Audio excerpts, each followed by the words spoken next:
and welcome to Tales from the Backlog, our first stream of 2022. I have a thumb. There it is. There's my thumb. All right.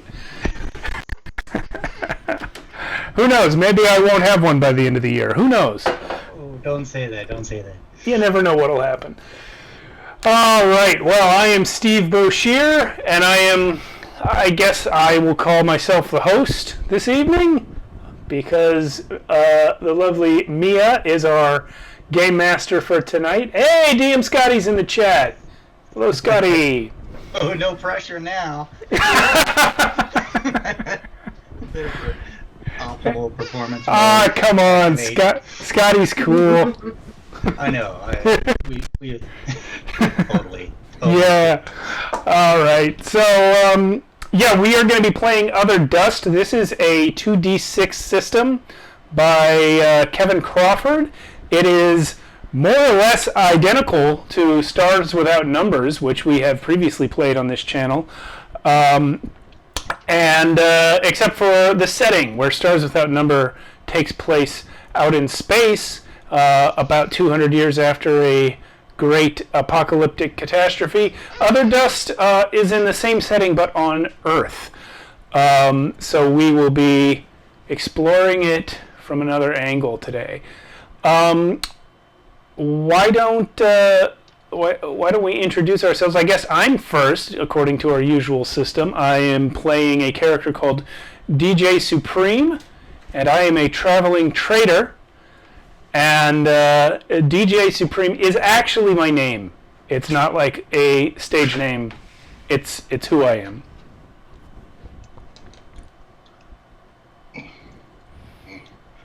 I'm playing Bort Requisition. I'm a dude from the before times. I got blue skin. Or no, wait. I got green skin. Furry eyes. I'm not very good at anything, but apparently I'm decent at surviving stuff. And that's about the beginning and the end of Burt Requisition. Yep. Bort.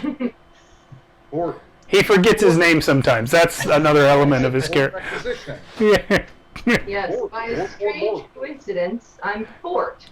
But mine is short for Fortitude. I am a big, muscly lady, a slayer, traveling slayer. Don't worry about where I came from. It's not a big deal. What you should worry about is the fact that I'm enormous. I have sort of rainbow oil slick skin with a sort of a chrome sheeting down to my shoulders and arms and the back of my head and neck. You should worry about my giant-ass sword that I carry around with me pretty prominently, because I'm not exactly somebody that blends in. Ford's here to get paid and get laid. Let's go. All right. Oh, we got another chatter. Hello, Supreme. I've taken your name for tonight. Very Wastelands thing to do. Now, you guys went into some detail about your physical appearance, and I didn't. I'm kind of a regular guy, like the exact middle of the road, but that helps me too. That helps me in my job as a trader. I am able to communicate with everyone. If you must know, I based my character on Lenny Nero from Strange Days, as I have done with many previous characters. So that's what I'm picturing for DJ Supreme. Mia, take it away. What are we doing? Yes, sir. Thank you very much. The year 2867, 202p, post-Scream. The history of Old Terra is in large part lost, but tales told around campfires of traveling the stars and conquering sickness persist to this day. Are those tales true? The Scream won't be forgotten. Memories of it have been passed down to the remnants of humankind. Scattered communities on a savage and scorched earth are being swallowed one after another in a black cloud. A thick mass of devouring death and salvage loss. Nothing seems able to stop it. Nature has reclaimed some parts of the world, but the life forms hidden in the forest are as deadly as the denizens of the deserts. You are currently under the tarp outside Sloan's, a relaxing moment out from under the harsh midday sun. The canvas flaps in the wind as you take in a deep breath, breathing cleaner air than you have in a while. But that air is filled with the shrill sound of grinders and shouts billowing about as individuals break salvage nearby. Salvage meant to improve the keep, Caldwell's keep. The cups of cool, filtered water condense what little moisture there is in the air. Sloan appears from inside and steps towards you. "How's the water?" he asks, rubbing the scar across his throat. He's a talking... Watery.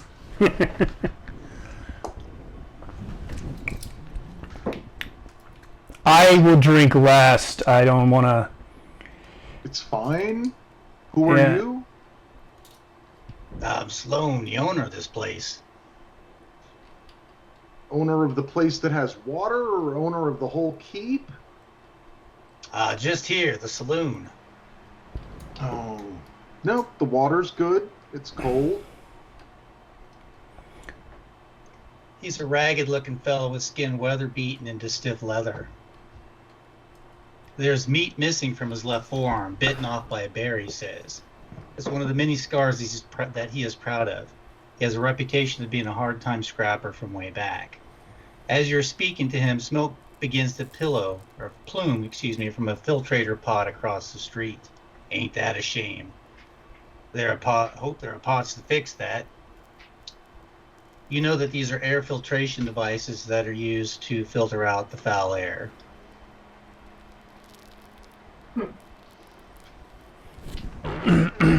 Is the water, in fact, good? The water is, in fact, very good. Okay. Very tasty. The keep here has air filtration and water filtration. Some of the best air and best water you've had in a long while.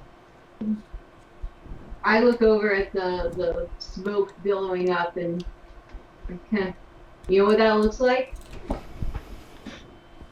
What? What's that? Somebody else's problem to fix. My favorite kind of problem. Ah. Sloan looks at you funny, kind of crunches his face, and a slight confusion. And he points off into the distance. Heard one of those stop working the other day. And he points towards a tower, a wind turbine with a air filtration pod in it as well. Turbine burned out, and it stopped pumping fresh air to the deck, he says as he stomps the ground. Y'all having a lot of trouble with your air filtration? There are several F&P towers around the town proper, and a couple have been erected outside in Tent Town, which is what the locals are calling it. Tech Town. Tent Town. Tent Town. I have pulled out a little notebook, and I'm making a note of the fact that he needs a new filtration system. You know, Tent Town's a bit on the nose for me, says Sloan while standing under a sign that says Sloan's Saloon.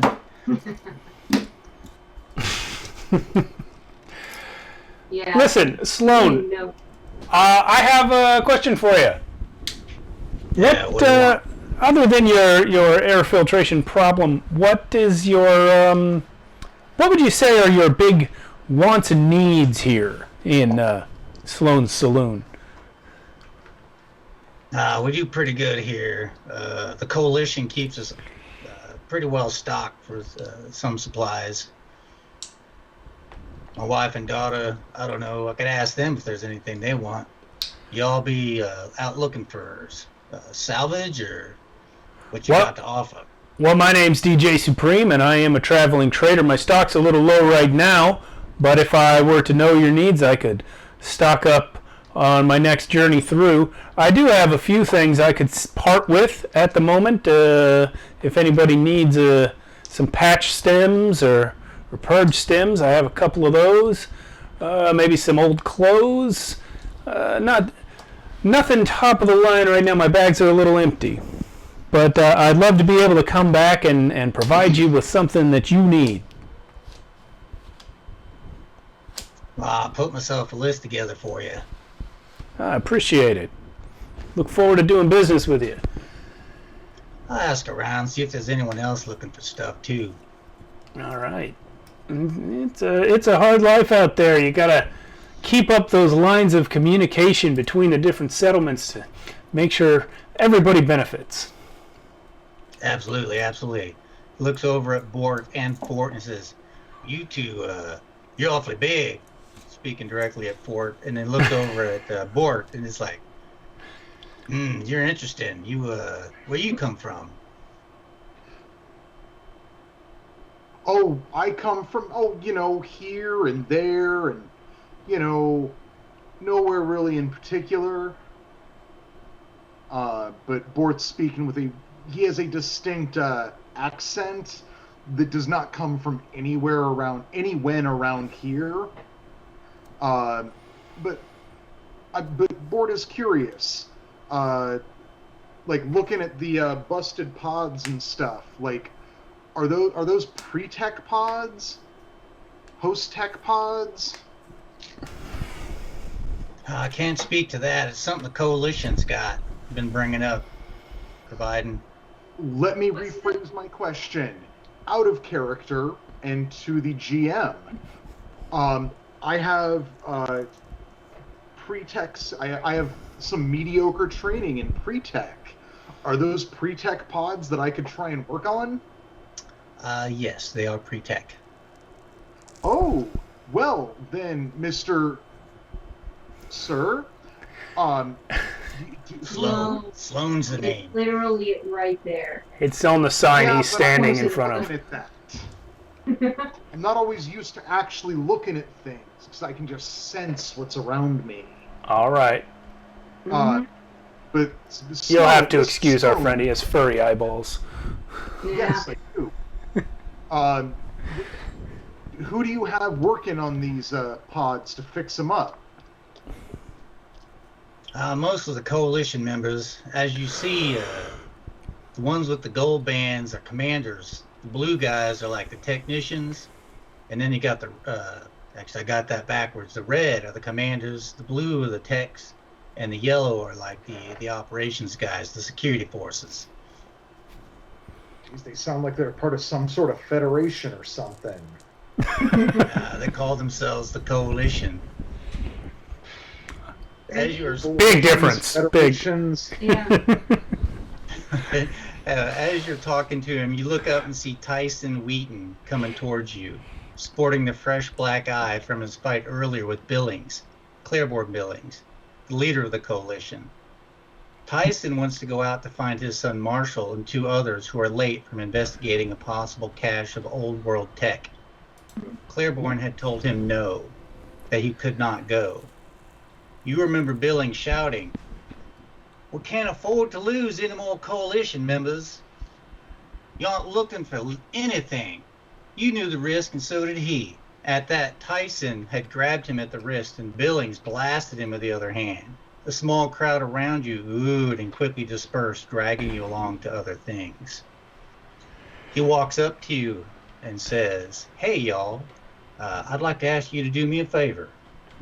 I'm sorry. Which of the two walked up to us? Tyson. And do we know him by, is he well known or is he someone we are familiar with?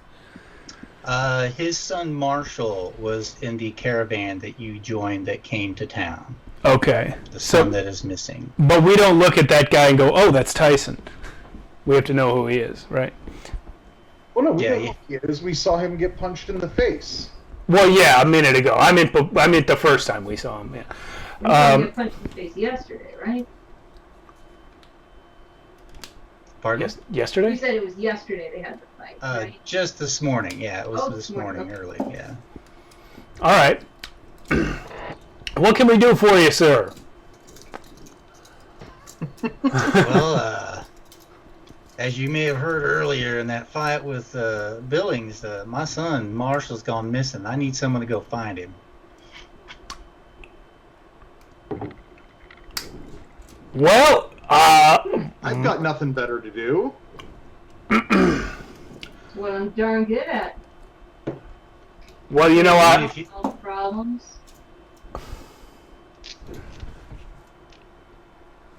I feel for you. I feel for you, my friend. What color is this? Oh, sorry. Go ahead, then. I was going to say, I feel for you, my friend. I'm not sure how much help I can be in a search for a missing person.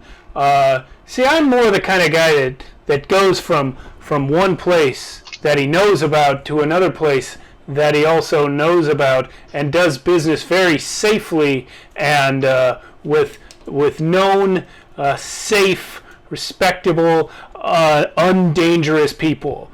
But I do wish you, Fort and Bort, the best of luck. Oh, come on, Spin Master Supreme. What's the worst that can happen? It's DJ. My name is DJ.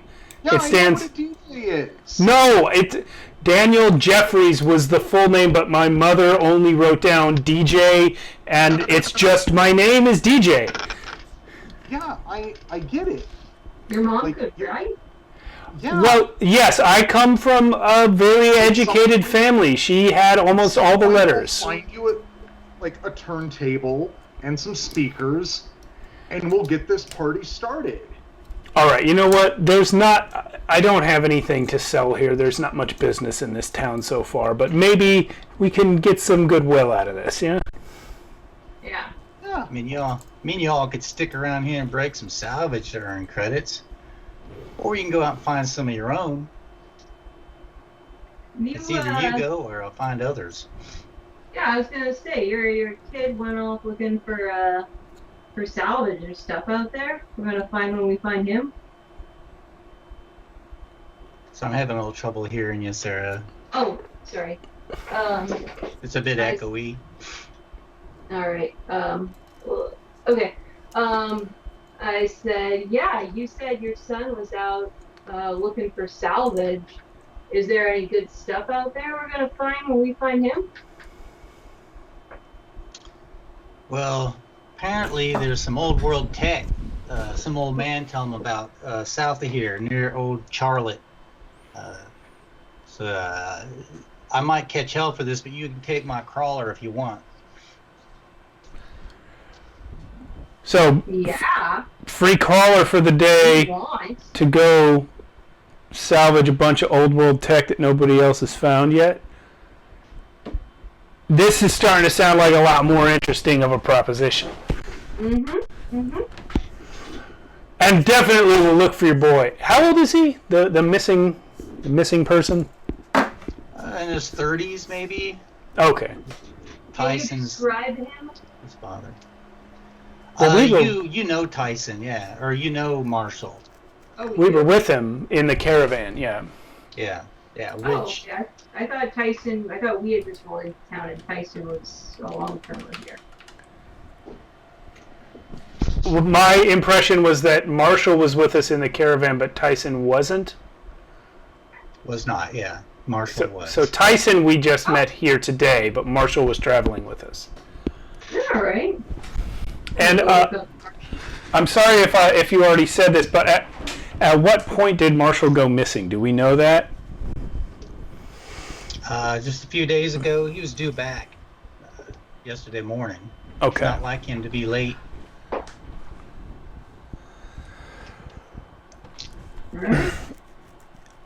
Do we have... Sorry, I should do this in character. Do you have any maps of the area or any information that Marshall might have left you to indicate where we should look other than just south? Yeah, I got an old world map that lays out some old roads you might be able to follow. And would you like to come with us? No, I'll send my man Mitch with you.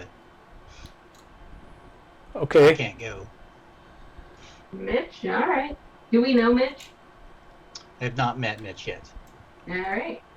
What Well- color armband does Tyson have? It's yellow. Okay. Or I'm sorry. I keep flipping. I keep thinking red shirts, yellow. It's, yeah. Next generation is red. It's in reverse of the old series. But as you're talking to him, and he reminds you that you had traveled here, you recently in a caravan with his son Marshall, which is where you had met him. But some days ago, you were traveling with that caravan to the keep from Easley's Enclave. It was accompanied by 4 coalition members, Marshall Wheaton, plus 3 others, Gragic, Drac, and Rami. While you were traveling, you were passing through what you all knew was a dangerous area. Too many dam-blasted buildings, too many people to protect, and too many places to conceal an ambush. The memory of that day and of the caravan of men, women, and children traveling in wagons, rickshaws, a small motorized vehicle, and a medium-sized flatbed transport was set upon by some raiders. Bang! A gunshot exploded to the neck of the man at the front. He fell with a small rocket launcher still strapped to him. Hurling Molotovs, some raiders break cover and rush forward to attack. Roll initiative. Yeah. Alrighty. This is a playable flashback. A playable flashback, which is a trick I used in the last game I ran. Anyway. Nice. Works for me. Initiative is still a D20, right? And add your dex. It's 2d8 plus dexterity mod. Yeah. Sorry, you said D8 plus Dex mod? Yeah, 1d8 plus that.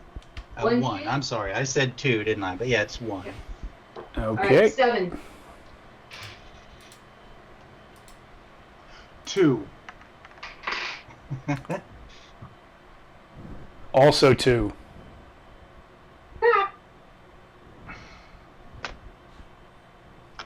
Okay. I'm sorry, did you say with dex mod? With dex mod, yeah. 6. Oh wait, with Dex mod. Okay. Yeah. 2. Fabulous roll. Fabulous. No, it wasn't. Falling fire splashed over the ground while others smashed, flashing crimson and yellow carnage amongst your fellow travelers. A woman caught in the open is grabbed by a raider and is being dragged off. A guy pulling a rickshaw with an old man and a small child in it begins to rush for cover, bouncing the rickshaw uncontrollably along the way. The raiders break cover and are visible to you. You may act. All right. Am I up first before Yep. the raiders? Yes. All right. I will go for the woman, or rather the raider who is dragging the woman off. I would like to attack with my sword. This So that is a D20 plus mod, plus combat skill, plus attack bonus, plus target's AC, and their AC is 9. Wait, sorry, say that one more time. Sorry, it's gonna be. It's your D20 plus your mod. Okay, so I use strength. So Okay, it's plus- 14 plus 1 for strength. Your combat skill. Strength is my combat skill. My sword, it probably would have been good if I'd looked up what my sword's plus attack Page was. 27 of the PDF. Thank you so You've much. got that I'm open? so sorry. Yeah, I'm looking at this. I'm like, oh, I completely missed just filling that one in.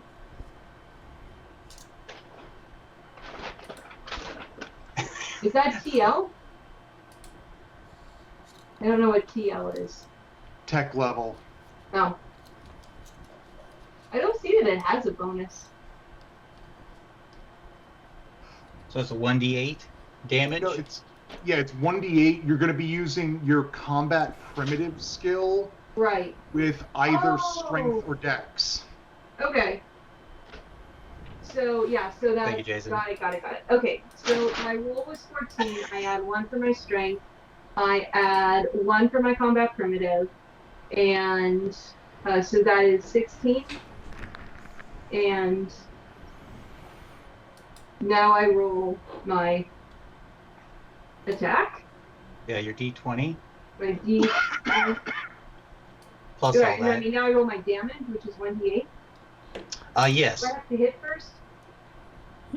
Did you just what roll? Did you roll? You rolled 16 to hit, right? I rolled 16 to hit. Plus all those other mods, that's the total 16. Yes. Okay, plus their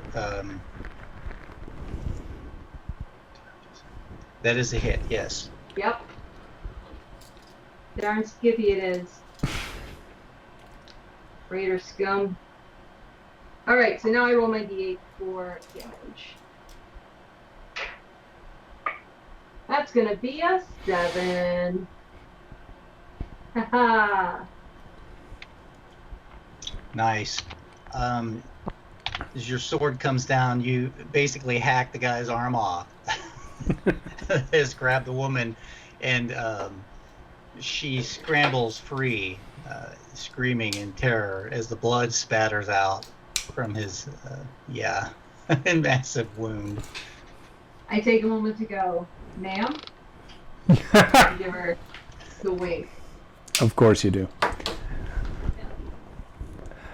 My turn.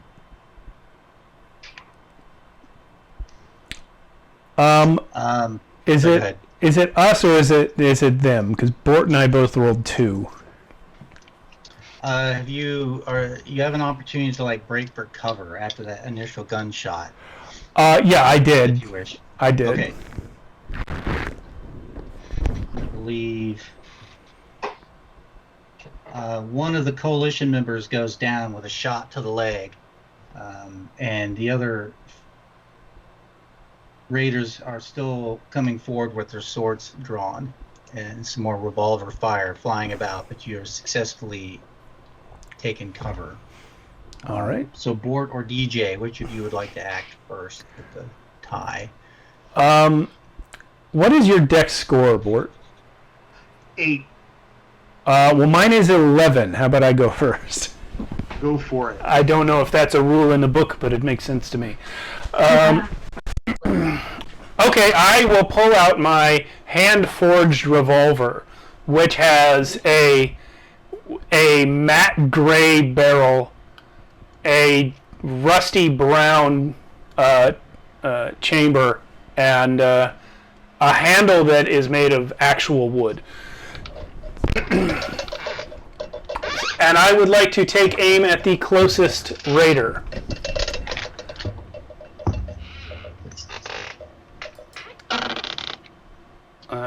So I'm rolling 1d20, which somehow landed cocked, even though it's digital. All right. Okay, so I rolled 15, and all of my... I have combat projectile for 0, and my dex mod is 0, so I rolled 15 to hit.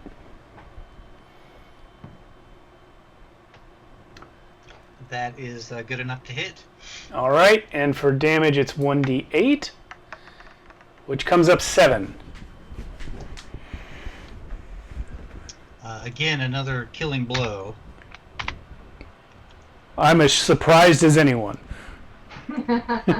I never knew this thing worked.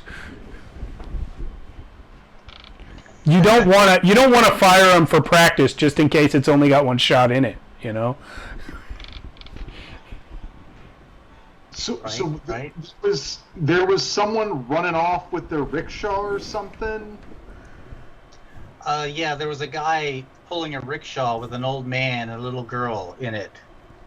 He was with us, right? Yeah, he's with you. Yeah, we want to let him get away.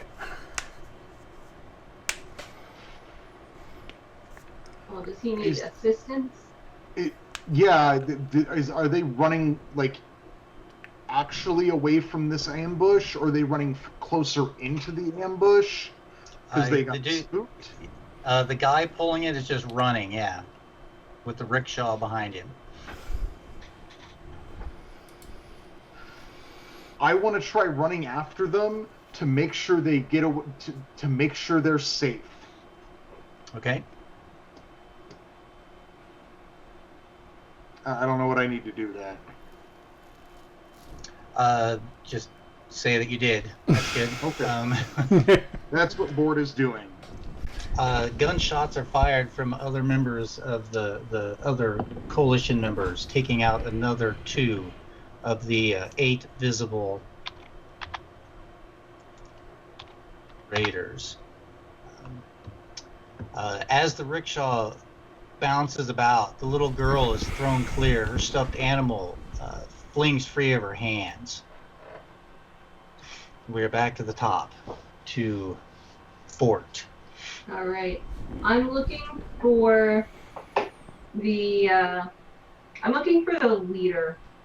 As a general rule of thumb, you cut off the head and the rest of them will scatter. Do I spot anybody who seems obviously in charge here? With your size and your attack that killed one of the raiders, it draws the leader out in a bold showing of courage and possible stupidity on his part. He rushes towards you. Heck yeah. Come to mama. I'll go ahead and roll another attack. I do one thing and I do it very well. There you go, another 14, so that's a 16 to hit. And you do hit? Marvelous. And so that's going to be 4 damage this time, though. Not the full 7. He sees me coming. Yeah, he partially deflects your attack with his... he's wielding a baseball bat with several spikes at the end. He deflects that partially, but your cut does... it deflects and cuts across his chest, opening a wound. Nice. Let me see. Where are you? You are Slayer. Yeah. What is your AC here? 1 sec. What is my AC? I was just trying to look that up. Hide armor. Okay, 1 sec. Yeah. Of course, I didn't write that down either. Sorry. Hide armor is 6. Yeah. Yeah. The armor just gives a static armor class in this game, so for hide armor it's 6. Okay, so he swings at you with his spiky bat and misses. Yeah. You duck beneath it. Some more gunshots are fired. Pew pew. A couple of the caravan members drop from bullet wounds. Oh man, I like those guys. They bought stuff. DJ. Okay. You mentioned the girl in the rickshaw lost her teddy bear. Yeah, she bounced out of the rickshaw and her teddy bear went flying away from her. Does it look to me like Bort is gonna reach her soon because he chased them? Yes, he can get to her by the end of this round. And is there any immediate danger to that girl? Not visibly, no. Okay, then I will shoot whoever is closest to me that needs shooting. As the raiders scramble forward, you are kind of hard pressed to remain in cover, so you fall back and fire. All right, and I believe I have missed. I think I've rolled a 5. Yes, that would be a miss. Yeah. Stupid gun. It probably didn't even fire. It's a bad round. All right, I guess that'll be my turn. Fall back, fire, doesn't work. So it explains it. Yeah, his onrush kind of startled you backwards, and in the fumbling to find your footing, you missed. Yeah. Yeah. That makes it Bort. Bort. Senior Requisition is going to try and catch that plush toy as he continues to chase after the rickshaw. Yeah, The girl is there on the ground, and her stuffed toy is several feet away. Okay, then I'm gonna try and get them both and protect them. I want to say, like, give me a dexterity check. That's not right. Give me a quick athletics check. Oh, nice. So that's a 2d6. I wrote this down somewhere for skill checks. Yes. Okay. And what's what's untrained get me? -1. Nice. Do I get any particular stat bonus? No, I don't think so, no. Your skills cool. just are your skills. 10. Not bad. That's Yeah, with that's the not bad. -1. Okay. Yeah, as you rush forward, you reach down to try and pick up the fluffy toy, but in your rush to get to help the girl, you miss grabbing it. But you do get to her safely and gather her in your arms for protection to protect her. All right.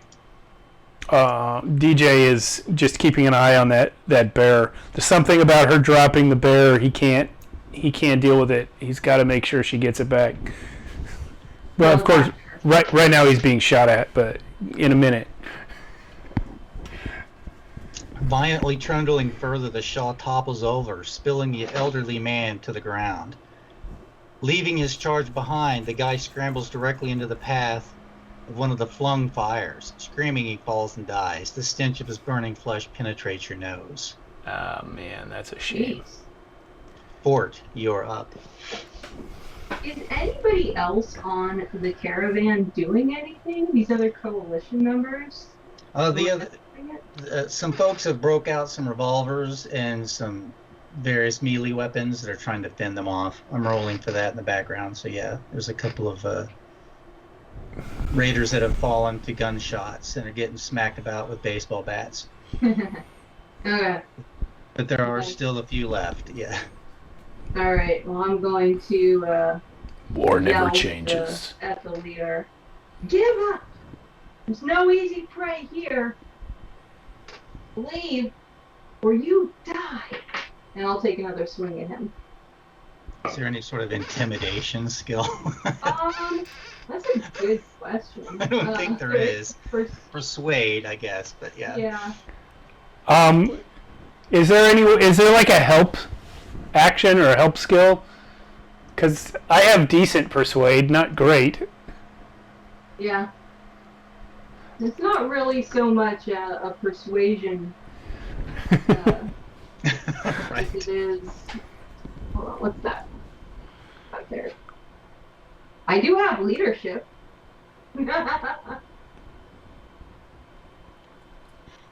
Oh, just kill him. Just kill him, yeah. I can yell, "Come on, everybody! We got him on the ropes!" No, we don't! My leadership +1 says we do. Oh, So, she's right. but mostly I just want to swing my sword at this guy again, because that's really what brings me joy in life. So that is what I'm going to do. All the rest of that's for flavor. It can have no mechanical effect at all. So that's going to be a 13 this time. I guess I'm getting tired or distracted. And so that's a 13 to hit.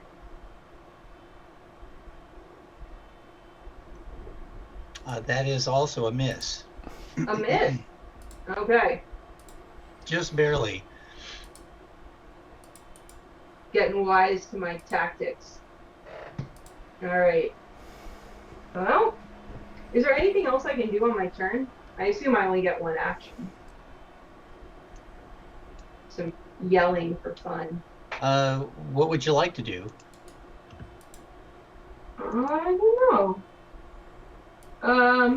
Can I rally the others? Can I actually do like a leadership role? Yeah, absolutely. Yeah, as Okay. you shout your flavor text, so to Yes. speak. Be flavored with the leadership flavor. Break them up. So for that one, that is charisma and leadership. So that's a 14. I rolled a 12 and I get a 1 point bonus in each.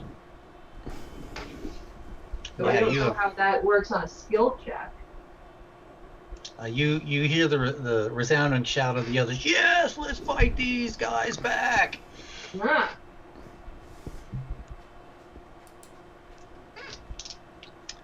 Let's see, DJ. That guy comes at you. Oh, that's a big roll right there. That is definitely a hit. Yeah. For 4 points of damage. Ow! All right. Well, that's more than half of my max. I'm at 3 now. What did he hit me with? A baseball bat. Oh. I'm assuming he got me in like the shoulder or maybe the side of the neck or something, because I'm still not dead. Is it my turn now? Going to leave a mark. It is, yes. Okay. Then I will quickly ditch that dud round that I had, spin to the next chamber, and put it right up under his chin and pull the trigger. Let's see how that goes for me. 18 to hit. Woo! Okay, yes, that's definitely a hit. And I have rolled an 8 damage. His chin, huh? Yeah. The top of his head explodes. Ooh, he's wearing a helmet, but the bullet pierces right through the steel helmet. And this gusher of blood spouts out. And I am now the proud owner of his baseball bat. I'm going to yell, "Fort's right! These guys aren't even very good at this!" Bort. Is it me? No, Bort? Oh, Bort. Sorry. that's Bort. Maybe we should have thought of this. Maybe I should have thought of this before I picked the name that rhymes with. Maybe we can call you Titude. We'll stick with fortitude. Yeah. Yeah. Fortitude. All right. Or just So- tude. Do it. So do it. Oh, let's adjust this little girl that he's holding to be a little less awkward, and he's going to strike his best kung fu karate pose and see if there's anyone nearby he can like judo chop. One raider had given chase and is approaching you. Oh, you need to watch out, mister. I'm a master of all foods. I train judo chop this guy. He skids to a stop in the dirt and and looks at you like, what? Giving Yeah, you an better opportunity. watch out. You better watch out, dude. So I've got, let's see, 13, 14, minus, oh no, 14. I am trained. Cool. I got 14 plus whatever his armor class is. Okay. That does, you whiff, basically. He skids to a stop and you go to, like, chop him and you fall just short as he had stopped in the dirt in front of you. Which brings us back to fortitude. Nice. All As right. you... All right, As I carry on. take Yeah. yet another swing. Sorry, I didn't mean to cut you off. What am I doing? What's happening? Go ahead. Go ahead. All right, all right. Did this guy get a swing at me? He missed. Okay. Yeah, he did. Hit me. Oh yeah, that's gonna be a 20 to hit. A non-nat 20. All right. Well, you're probably going to finish him off with this blow. Maybe not. That is only a 2 of damage. Is sufficient. All right. I will say for flavor, it is not my best hit, but it is enough, and I walk away just feeling kind of like icky and uncomfortable that it took me 3 strikes to take this guy down. Like, am I losing it? Am I over the hill? I'm like 21. How can I be like? Am I too old for this? Like, what's happening? And I will look around and yell, "The leader's down! Kill the rat!" And DJ Supreme makes a mental note that if this ever happens again, you can kill literally any of them and then shout that was the leader, and that will be inspiring. Well, presumably they know which one is the leader. Right, but our side doesn't. Yes, that's true. You can do that. Yeah. With the death of their leader, the few remaining raiders turn tail to run. As they run, one throws a final Molotov cocktail and it lands near the fluffy bunny / teddy bear and ignites it on fire. Oh no! That makes me unhappy. Can I try and stomp that out? Yes. Well, Bort's holding the girl. He probably doesn't want to try and knock the thing away. Was it a Molotov?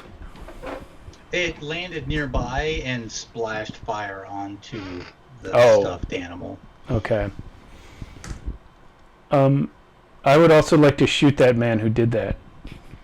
He is turned. You shoot him in the back. Yeah. Take his stuff too. Whole world. It was like her only possession. Now she has no possessions. Unless Bort can save the bear. Yeah. Can I stomp out the fire on the bear? Yes, you move over to do so, and again, you stomp it out. But in the process, you kind of mush the stuffing out, and it was kind of burnt beyond rescuing. The little girl's crying in your arms. Reach down and pick it up, and hey, try and be reassuring. Look, we've got your bear bunny thing. It's so nice. I think She I'm wants soft. gonna let her touch your eyes. Your furry eyes. No, I'm trying to get her to take the bunny back. She takes one look at this charred mass of fluff and pushes away from you and just slaps you hard with her hand and runs off to find the old man. Yeah, is that guy okay? No, the old man fell out of the rickshaw. Is the guy pulling the rickshaw that got shot? No, he got vaporized or something. Yeah, the old man's okay. The guy pulling it got hit with a Molotov. Yeah. I picked up the arm that I sliced off of that one raider and offer it to the little girl. Do you want one of these instead? I mean, it's not very furry, but I mean, it's kind of squishy. Horrified, she runs. Yes. People just don't appreciate things these days. Chuck it over my shoulder. So, I will flip the bodies. Because as the fight concludes, Marshall tells you grab whatever you want off the meat, pointing at the dead raiders. It's yours. You earned it. Once you reach Caldwell's Keep, I'll put a good word in for you. And there. Is he suggesting we eat them? No. Well, I'm taking whatever they have. There are 3 revolvers with 23 bullets. Ooh. I will take one of those revolvers. I will take some bullets. I already have a revolver. 3 baseball bats, one with spikes. The leader's spiked baseball bat. Is that in addition to the one I took from that guy already? That is including the one you took, yeah. Okay, so I will keep that baseball bat, and I guess I will pass on an extra revolver, but I will take, let's see, I have 17 bullets left from my original 20, so you said there's 24 bullets? 23. 23. Anyone mind if I take 10 of those?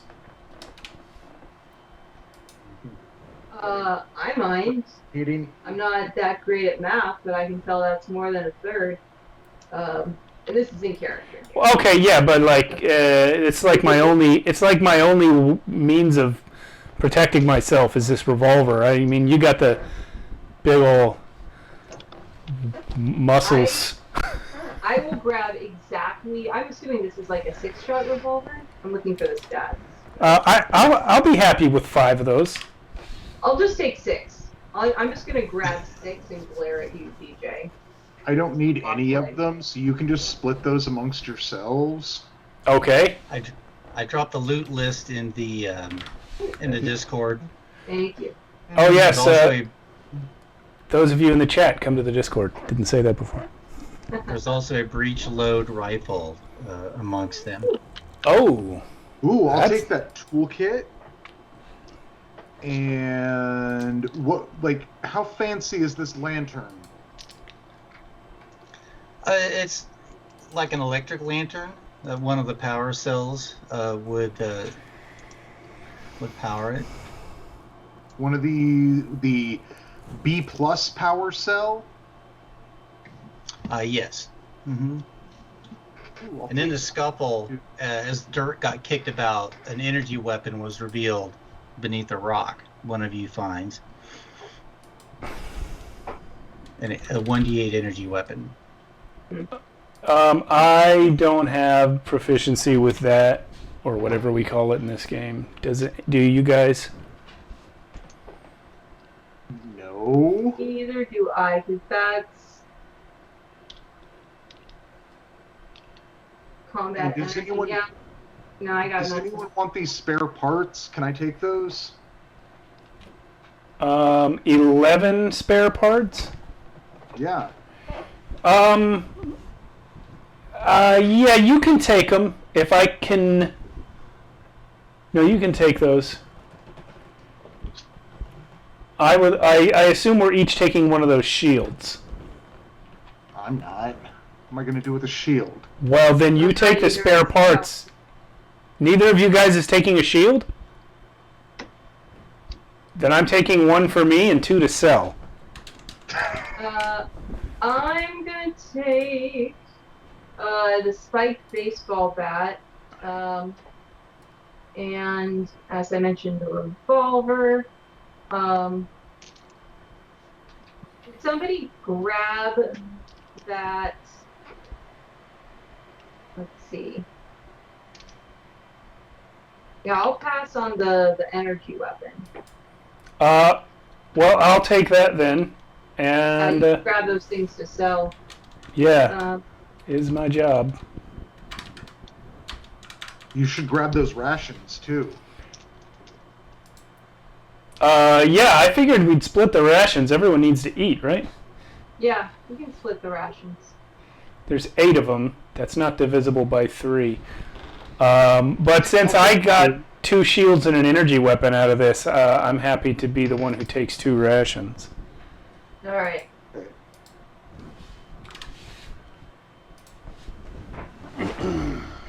So as that memory fades from your mind and return to you talking to Wheaton,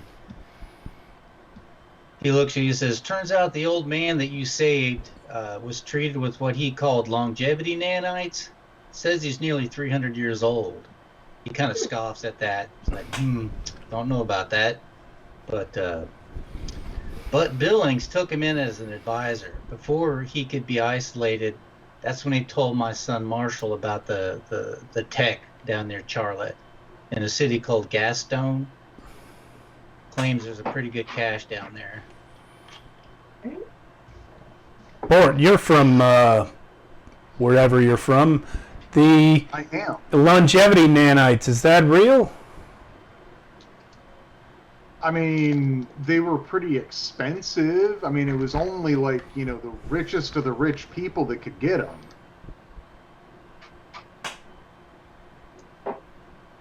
So maybe. It could be, but I don't know how that geezer got them. Well, maybe rich back then isn't the same as rich now, I imagine. Probably not, because rich back then is probably, worm food now. Yep. Fair enough. There's got to be something out there worth selling. Anyway, about this crawler. Yeah. So you'll have to travel southeast for at least half a day to get to where you're going.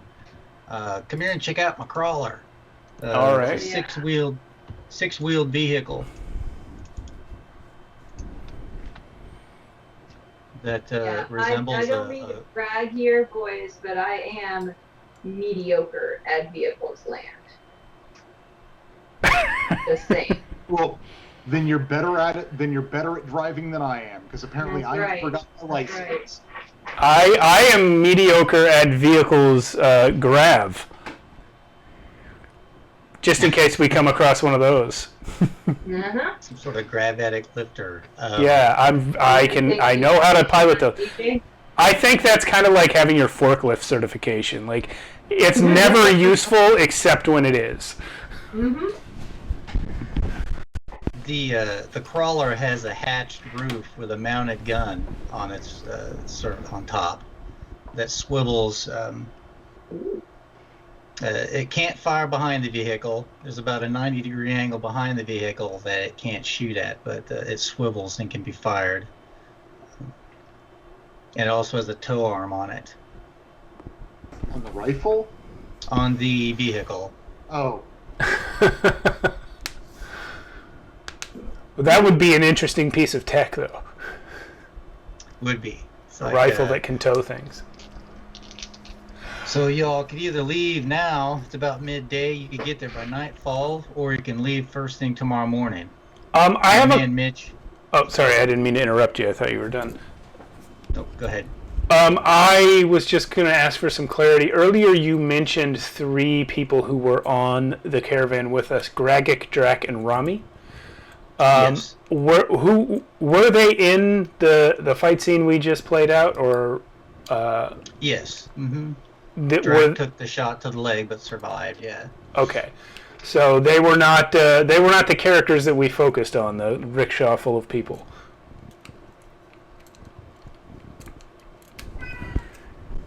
Yeah. Okay, just checking.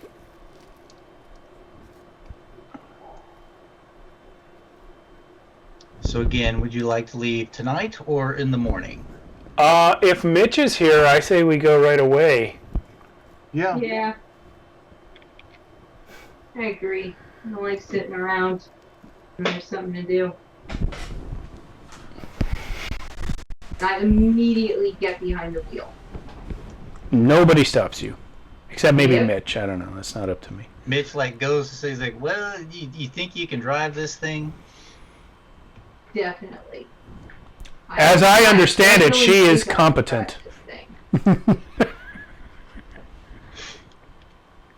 Can I make a land skill check or a vehicle skill check? See if I can get out of town without getting as you any- drive out of town, yes. Yeah. Not run over any pedestrians. Yeah. So, Mitch, my friend, how are you set for shields these days? All right, so skill checks, I think I did it wrong last time. So the skill check is the 2d6, right? Yeah. Yeah. Okay, Yeah. copy that. All right. That's a good roll. That's going to be a 9 plus my 0 in vehicle land. Is there a... It's just do I- 9. So yeah, I don't add a. What No, am I you'd stat you'd add whatever the relevant stat is, attribute is as well. Okay,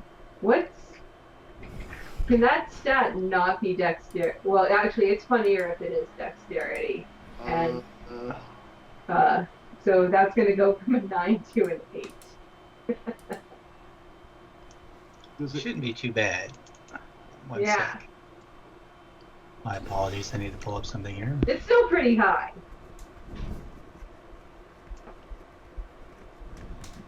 Yeah, that's actually pretty good.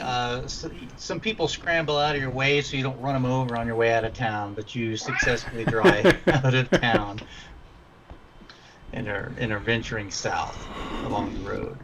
I want to make it do a little jump aside. Like I find a little area, like a little mini ramp to make it woo into the air for at least in my mind, in Fortitude's mind, that's what it does. I see that my name has officially changed. Oh, Fortitude. Right. Very nice. All right. Drive off in a cloud of dust. Amazing. Other dust. Other dust, yes. And as you travel through the afternoon and into the evening, the sun creeping down, you pass through several areas of blown out buildings, but ahead there is a forest that has grown and filled out most of the landscape. And as the sun is setting, you approach the forest. Nice. Is it just a regular forest, or is it some sort of horrible post-apocalyptic mutant forest?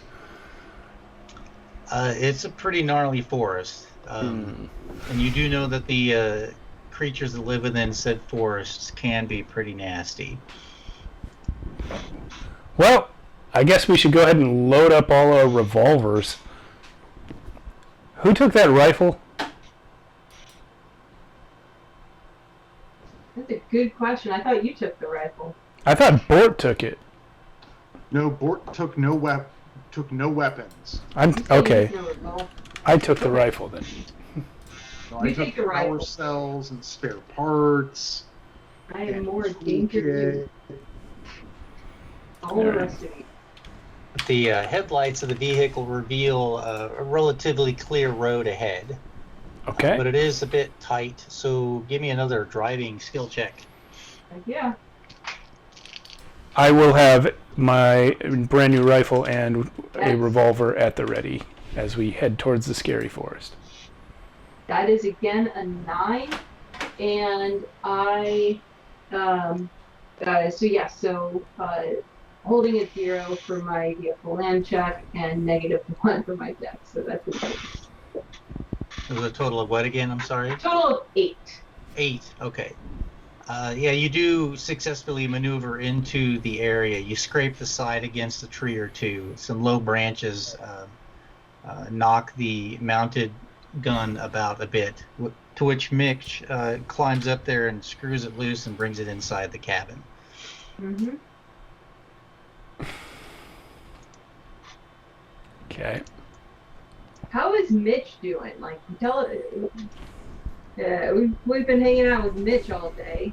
What's Mitch's take on Yeah, does he want to buy anything? this? He's not interested in buying anything, but he takes the time to tell you that there seems to be a power struggle at the coalition. That Tyson and Billings have been going at each other for about a year now, and people are starting to take sides. Do you think that Billings might be involved in what happened with Marshall? I mean, he's a prominent opponent of Marshall's father. No sooner has Marshall arrived here than he goes missing. I can't say nothing to that, but guess we'll find out, huh? In the coming days. I guess we will. As you're talking, a large bear steps out into the road in front of the vehicle. And gets shot. Yeah. It rears up. Are you still in motion? Yeah, I was gonna say. I honestly, I just Is this bear walking out just to get run down? yes. Pretty much, yeah. I, Sarah, love bears very much.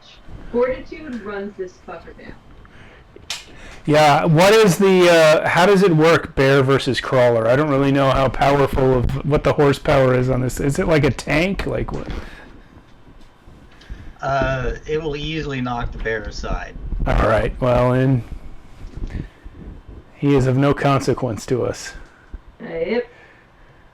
As he bounces off the hood and rolls into the forest.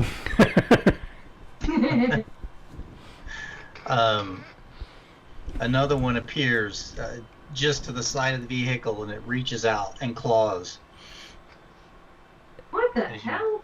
as you drive I by. say out loud. Yeah, he takes a quick swipe at the armored vehicle. I feel like bears don't see crawlers that often. Yeah, and the claw marks go down the side, but it does no damage, and you continue forward. Hey, there's a bear right there. Good timing, bear. Oh, Is that the kind of mutant bear we? Absolutely. And now he's a Yeah, horse. of course, the horses still look very pretty. People are weird. Yeah. Mitch explains that when you get to within about a mile of the other crawler that Marshall was in, this one will signal a ping to indicate that you're close. Okay. Any more giant bears we should look out for, or other creatures that you know about these woods? I wouldn't worry so much about the bears as so much the giant grinder worms. Duly noted, the giant grinder worms. I'm gonna write that down, and I can't write, so I just like. I'm going to just go ahead and pull out the other revolver and keep it close as well. And the rest of the evening is uneventful. It is well past midnight when you get to Gaston. All right. Now, is this a populated town? I'm so sorry. I know it's. It's a ruined town. There's nothing Okay. here. Off in the distance, you can see the soft green glow of the remains of Old Charlotte. The radiation in this area is giving off a slow tick on the Geiger counter, but nothing to be worried about at this time. is there anything moving in the ruins, like immediately around us? I apologize, Jason. My poor cat in that paper sack. I didn't hear what you said. Is there anything? I mean, as we're moving through this little town, is there anything moving in the ruins around us? As you peer into the darkness, you do see the glowing eyes of some creatures here and there, but nothing. Well, specifically, my radar sense within 20 meters of me. Do I sense anything like interesting, moving, or is it just does it just seem like random wildlife? Random wildlife, yes. Okay. Now you also register some wildlife flying through the air above you at times. If I were to look around for tracks, is that what survival's for? 'Cause that's my best Yes. skill. And what is the associated ability score for survival? Is that wisdom? That's a good question. Well, maybe it depends on how you approach it. Maybe. Yeah, it seems like it would either be wisdom or constitution. Well, in this case, it's a tracking, so it might even be intelligence. I hope it's wisdom, because that is very good for me. I have misplaced all of my. Well, Yeah, it all of says my folders. I don't think it says in the system. It says a skill check. You roll 2 6-sided dice and add the skill and the modifier of the most relevant attribute. Right. So I think it is a judgment call.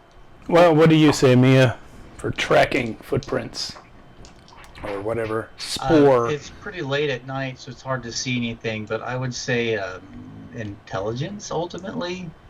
All right. Well, then this is a 1 modifier for me. And I have rolled 8 total. Okay. With it being dark, you're having some trouble picking out anything in the road ahead.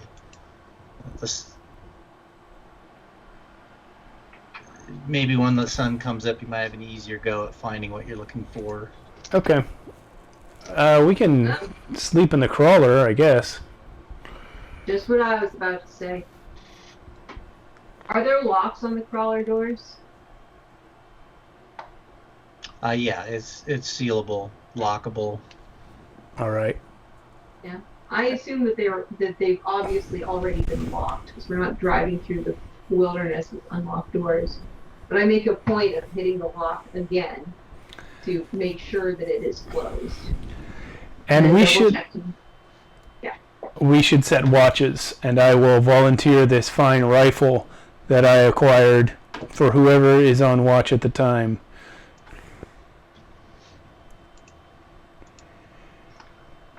Wait, we're setting watches? Bort looks at his wrist, and what are we setting them to?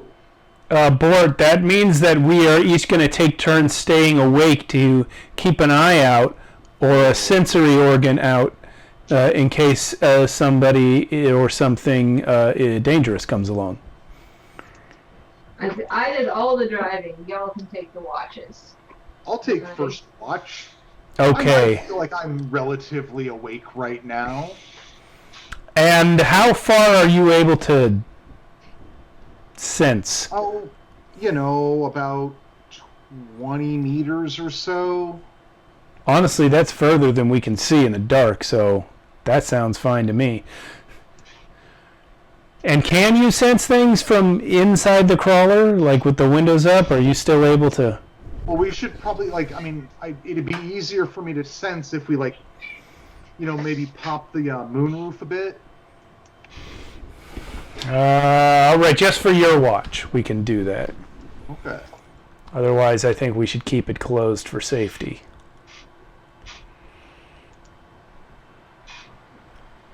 Is Mitch going to take a watch? He can, yes. Okay. I don't know this Mitch guy, but there's no reason not to let him take a watch, I guess.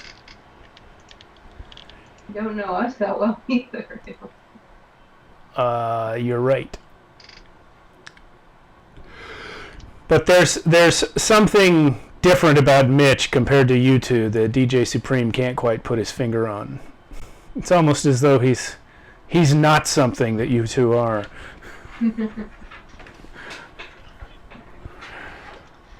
Well, while you were on watch, Bort, Yep. you detect it with your radar sense before you can hear it. 2 small electrical vehicles approaching from the direction you came. Oh. I wake, literally everyone up. Hey, there's, cars coming. We have this thing powered down, right? There's no lights on or anything.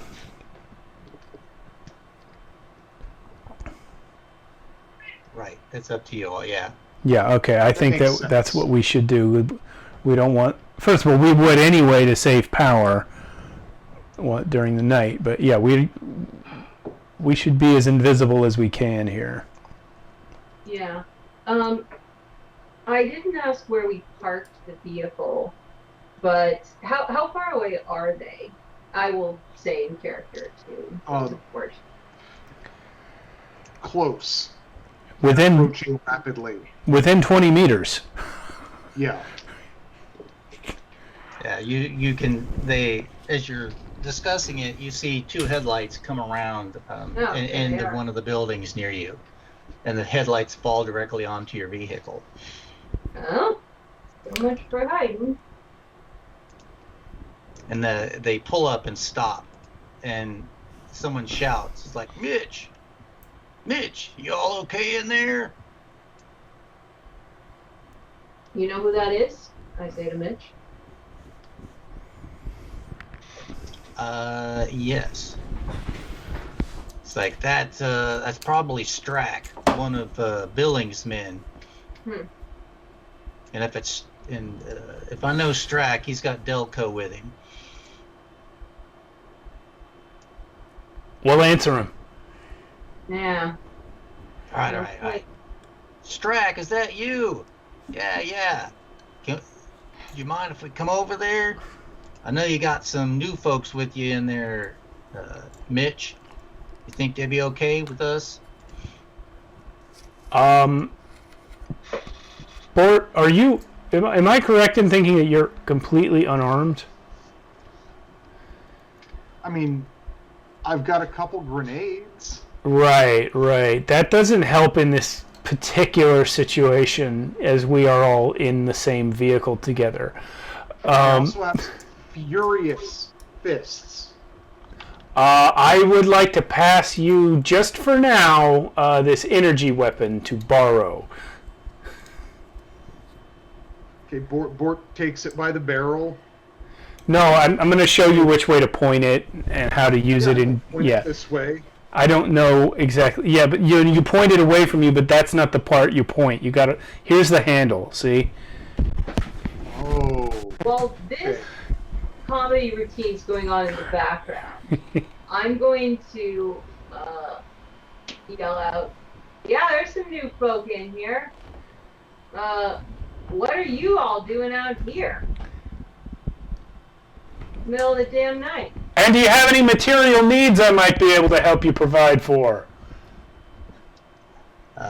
Billings sent us, he caught wind of what Tyson was up to, and he wanted to make sure that everything is on the up and up with this.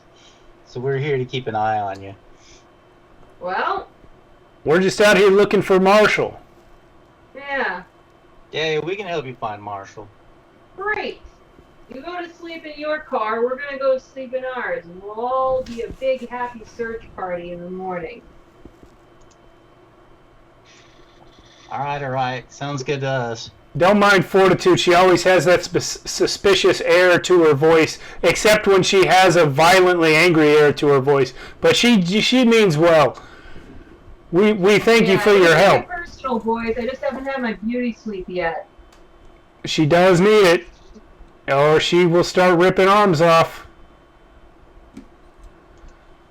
No. That's my staying calm sleep. That comes after the beauty sleep. Well, nonetheless. I haven't had a staying calm sleep in a long time. Let's get started on that then. All right. Well, the rest of the night will go uninterrupted, and the sun will rise in the morning. All right. So there were 2 electric vehicles. Is it one person in each? Yeah, they're like little quad runners, like little 4-wheel quad runners with cages around them, like a roll cage and some makeshift armor welded on. Mia, I don't know, you probably have a break point in your head, but is this night's sleep a good time for our break? I was just going to ask you if we could take a quick break. Take our break now. All right. Yeah, sounds good. We always take a break as close to 10 o'clock as possible. It's about 9:52 here in California. If you're in the chat, welcome. I see a couple people like Scotty and Lisa who are new to our chat. Please check out our Discord. You can come hang out with us. We're all in there all the time. And we'll see you in 10 minutes after our break. Adios. Welcome back. My arm disappeared. Welcome back. I'm back. I decided to dress a little bit more like Fortitude. What the cool people are wearing. Yeah. Their faded green jackets for the apocalypse. Is it cold there in where you're at? I mean, almost certainly not compared to where you are, but it's got a little cooled down since we started playing, yeah. Yeah, we all have to put on light jackets. It's freezing. Was it like 69 degrees? Oh, it's probably in the 60s at this moment, yeah. I think it's probably closer to 50. I will check my special app. It's 60.4. My app's first. Dang it. What'd you say there, Bort? 41. 41 where you are. Wow. Yeah. That's the Inland Empire. Yeah. This is being out in the desert. Yeah. We are coastal. Yes. It says it's 48, but it feels like 59. Here? Yeah. My little app says it's 60 degrees. I wonder if I have it set for the wrong location. Well, mine says 59, so I'm sure it's... Oh wait, now that I've actually opened it, it says 46. I guess my widget hadn't updated for a few hours. So yes, it's 46 out. Anyway, now that we've gotten all that out of the way. Very important. Highly entertaining content here for our viewers. It's giving them time to get back now that the splash screen is down. Yeah. Yes, yes. The soft glow of the sun rising is off to the east. It silhouettes again the destroyed city of Charlotte, an ancient, at this point, mega city that was destroyed during the aftermath of the Scream. Outside the crawler, you can find tracks now in the dirt of a crawler that passed this way, possibly Marshall's. Is further in. Oh, sorry, go ahead. No, you go ahead, please. I said, and what's up with our friends in the electric little Scooter. go-karts? The quads. They explain again that they are, we're just here to help you out, make sure that nothing, bad happens. We're here to help Marshall. I'm going to whisper to Fortitude, they might also be here to kill Marshall. Uh-huh. I pat you on the back gently, like a child who's gotten the right answer. So you drive Is this, really quickly, is this the kind of tracks that we're going to want to follow on foot, or are we going to stick with the vehicles? You can still drive a little further into town, if you wish. All right. I'm just going to go ahead and fire up the car without saying so much as a good morning. Or I guess rather than having them repeat, like, what are they here for? What are they doing? I'll head in, follow those tracks. Right, Yep. So as you drive a little further through the rubble of this town, the dashboard pings to indicate that you are getting closer to Marshall's crawler, somewhere ahead. You hear that ping? Sure It's a do. machine that Sorry. means that Marshall's still alive. Or at least his car is. At least his car is. Yeah. That's tracking somebody's life, their heart or whatever. That's a pretty powerful machine. As you continue to drive forward, it pings more frequently, indicating that you're getting closer and closer. And you round a corner, and about 100 yards ahead, you see the crawler sitting in the road near a small concrete structure. Okay.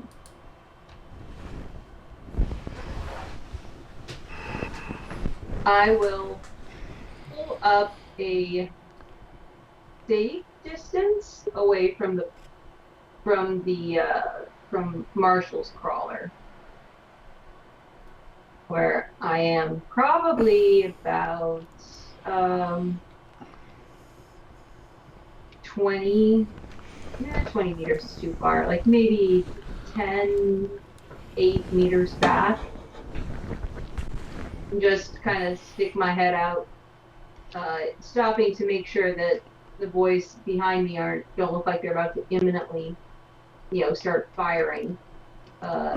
And just look around and give us all a chance to scope out the situation for anything that might be wrong, anything that might be of alarm or concern here.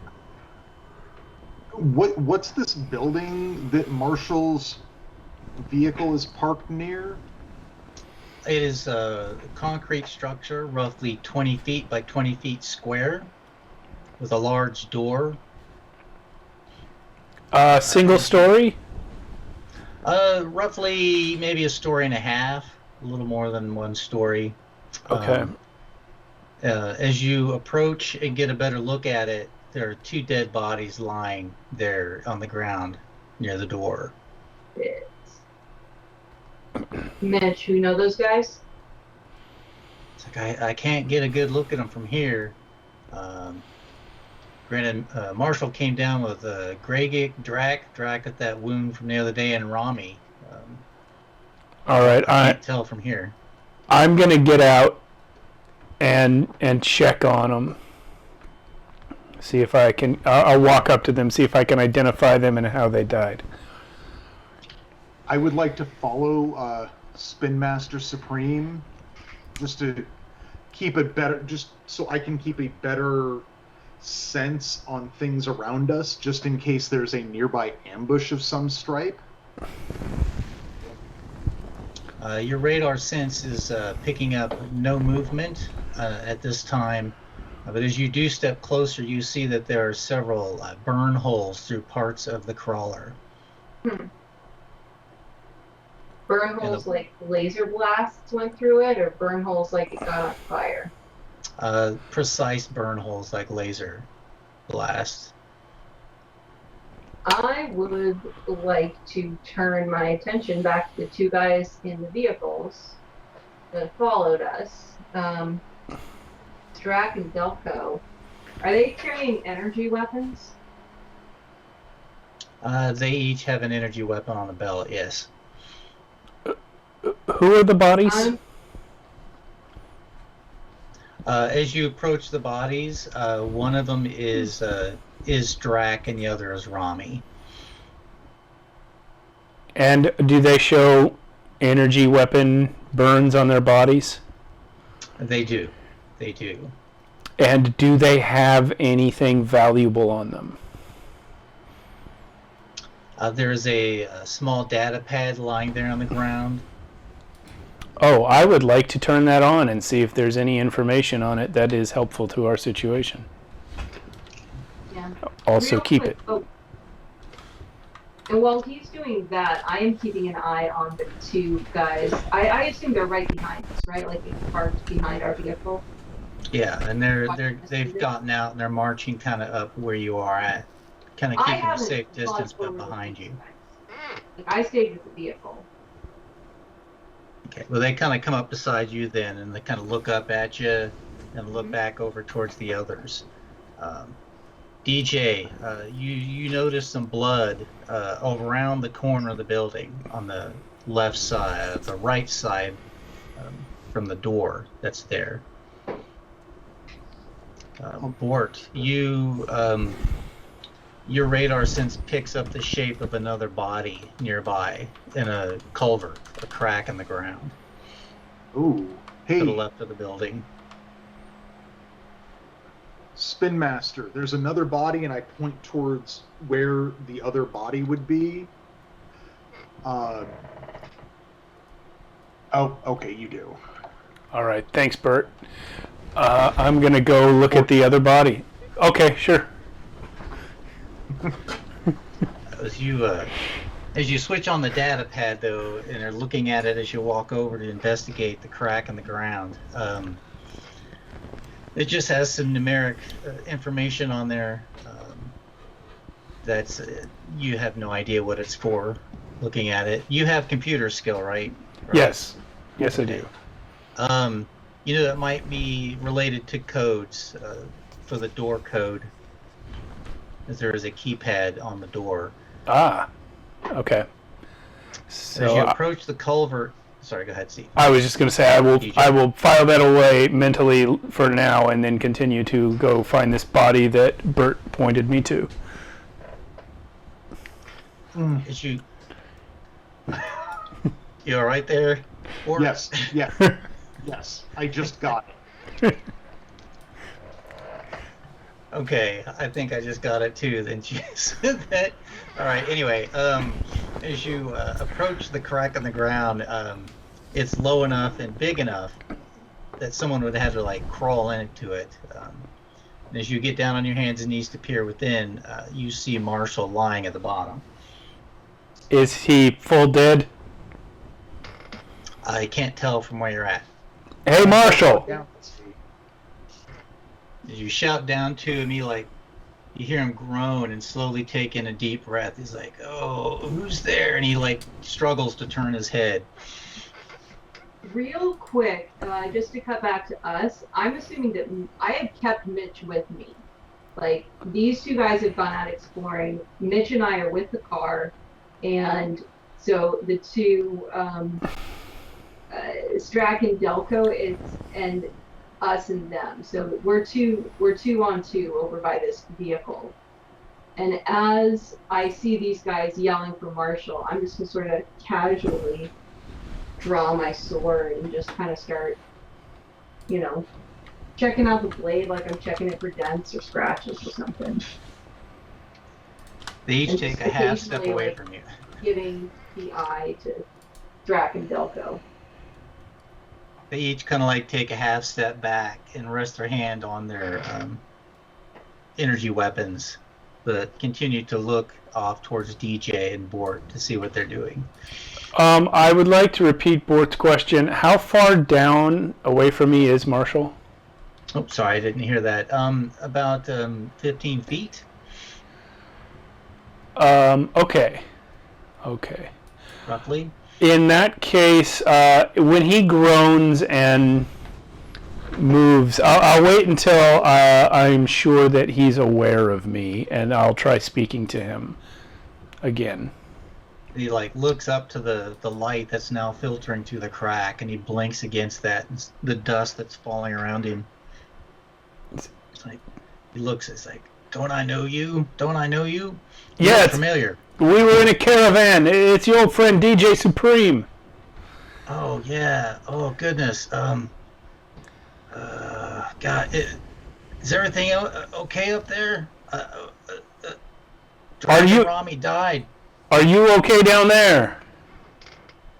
Oh God, the robot shot me as I dove in, blasted my leg. I think I broke my arm and ribs in the fall. All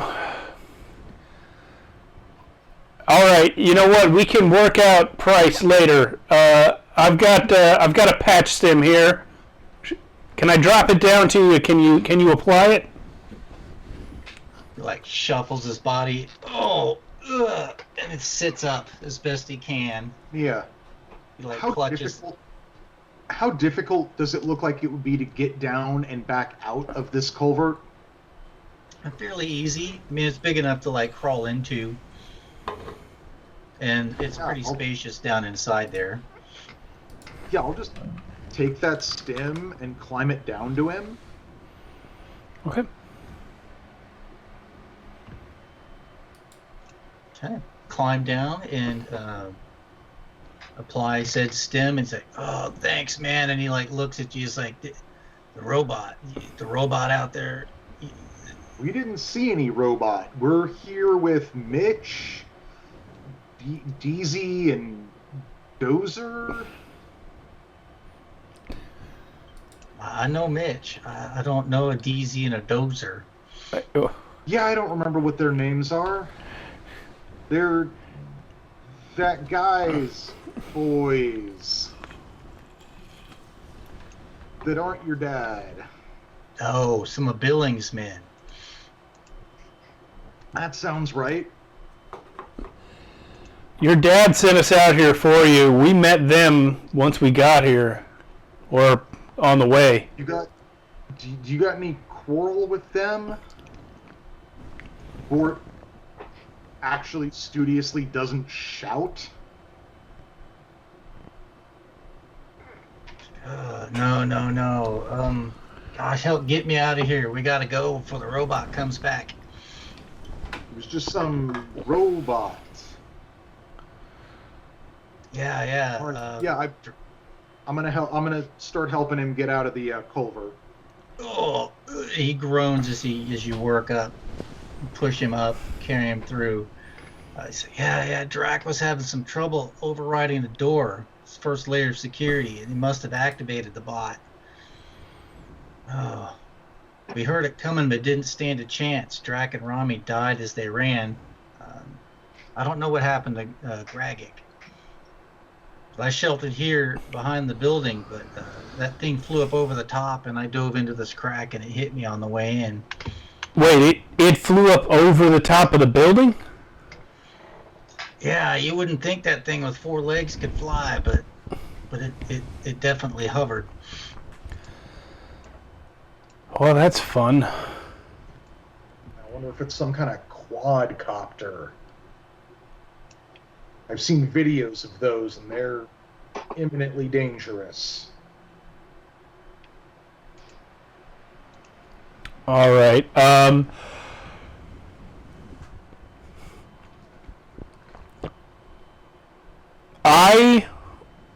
If Bort has this guy, I would like to return to the door with this data pad and see if I can get the door open myself. As you're moving back towards the door, Fortitude, off in the distance, you see what looks like a little bit of a shimmer, and then that shimmer just sort of like fades away, and there's a silvery robotic beast standing there on 4 legs. How close? It's cylindrical, about 30 meters out. It says, terminate movement and drop your weapons. Cool. I say we definitely don't drop our weapons. Oh, wait, I'm not there. I'm around the side. Yeah. I'm going to look at this, and I'm going to very carefully, with minimal movement, look to my 3 companions here, Mitch on my side, and the other 2 guys, Strack and Delco. And y'all are seeing this, right? Mitch's eyes get big and round, and he's like, and he like reaches back and pulls the door to the crawler open and is starting to back into it. Right. I'm like, yeah, I think, you know what, boys, I tell you about my cool trick, and I turn invisible. Probably not going to do anything, but depending on how this butt hunts, but now is definitely the time to turn invisible. As you vanish from sight, the robot's head, again, it's about 6 foot, a cylindrical form with 4 articulated legs sprouting about a third of the way down. Its swiveling head has a mounted laser on it. And as you vanish from sight, its head swivels and the flash of the laser goes off. And the other 2 dive for cover while Mitch slams the door to the crawler behind him. And the laser blasts bits of the crawler, cutting into its metal. All right. The robot sends out a siren sound. Sorry, Sarah, go ahead. Oh, I'm sorry. No, you go. The robot sends out a siren sound. Cease, terminate, death. And it moves forward on its 4 articulated legs like Doc Ock would. Ha. All right. Well, Are we in initiative now? Yes. Absolutely. All right. And Bort and DJ would have definitely heard the siren and now the very loud robot shouting, "Terminate, terminate." Okay. That's delightfully old school. I had a sleepwalking child to deal with. I assume that all of that was Fortitude scene while I was gone. Yes. Yeah. I got back in time to hear siren and terminate. Yeah, Fortitude vanished. You were here for that. I forget exactly when you walked away. So Yeah, I saw that. Yeah. Set the robot off. Yeah. Oh, all right. Well, I'm gonna peer around the corner and say back to Bert. They've It looks like someone's kidnapped Fortitude. She's gone. It's probably those scummy Billings men. Of course, Bort, you can still sort of see Fortitude. Yeah. Your radar. Yeah. Can you see me? Well, I mean, you're just invisible, so I can like sense you. Yeah, I have mimetic hollow cloaking. It's the benefit of my rad, shiny skin. Mimetic hollow cloaking. So, yes, we are initiative. If you would All right. like to roll that up, please. Alrighty. Oh, it's D8. I got a 6. I too have a 6, so my roll is 5. I have a 2. Again. And Bort, I'm sorry, what did you say? I rolled a 5 with a +1 dex mod, so 6. Okay.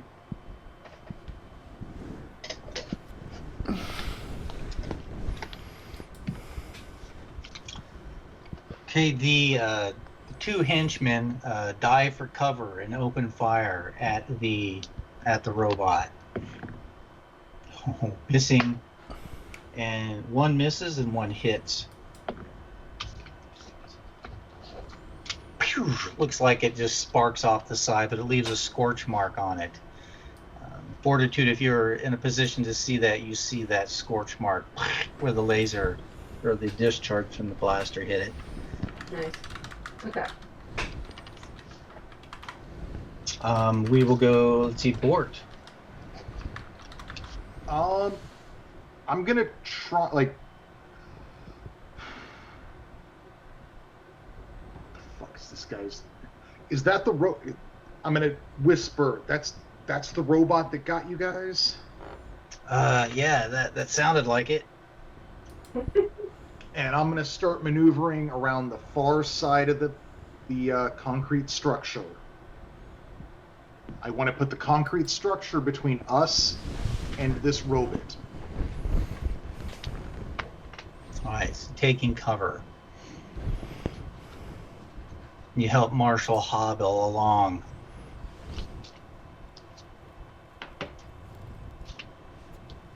The robot fires on one of the concealed guys.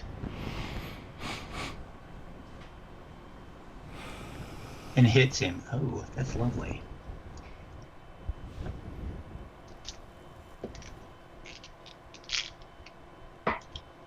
But does not kill him. And that will bring us actually to DJ. How far from me is the robot? Roughly about 45 meters. Maybe less now because it's moved forward.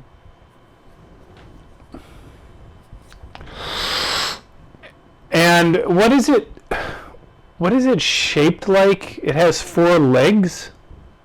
It is a cylindrical form with a domed head.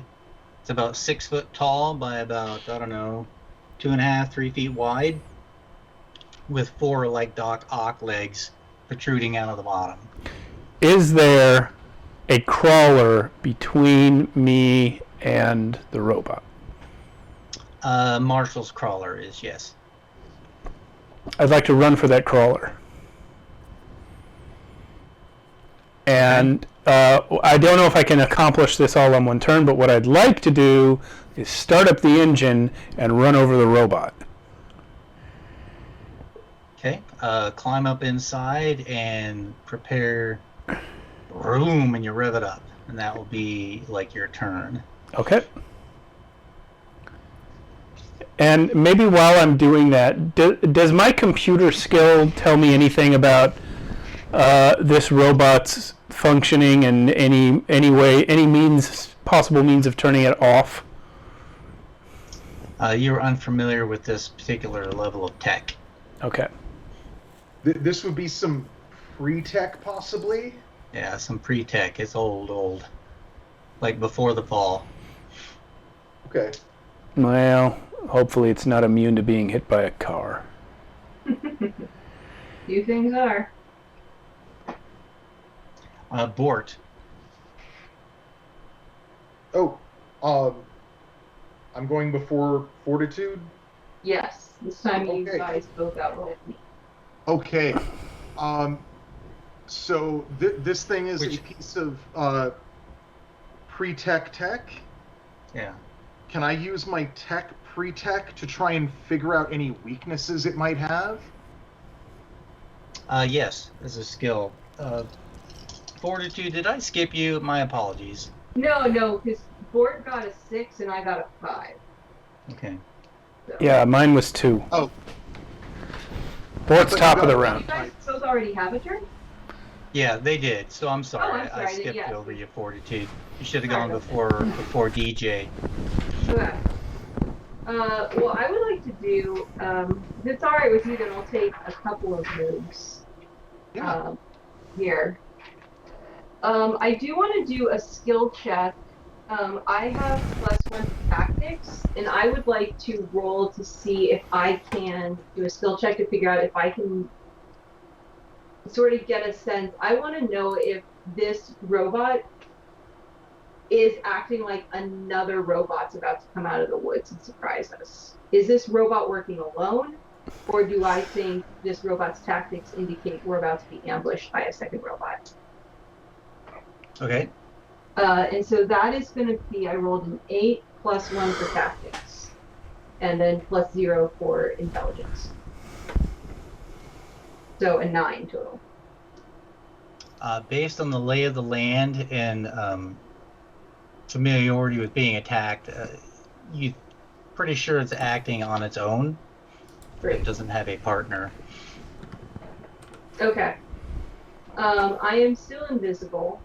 I would like to sort of banana off to the side, meaning I run at a curve, so it can't really predict my path, but I am moving towards the robot. You said it was 30...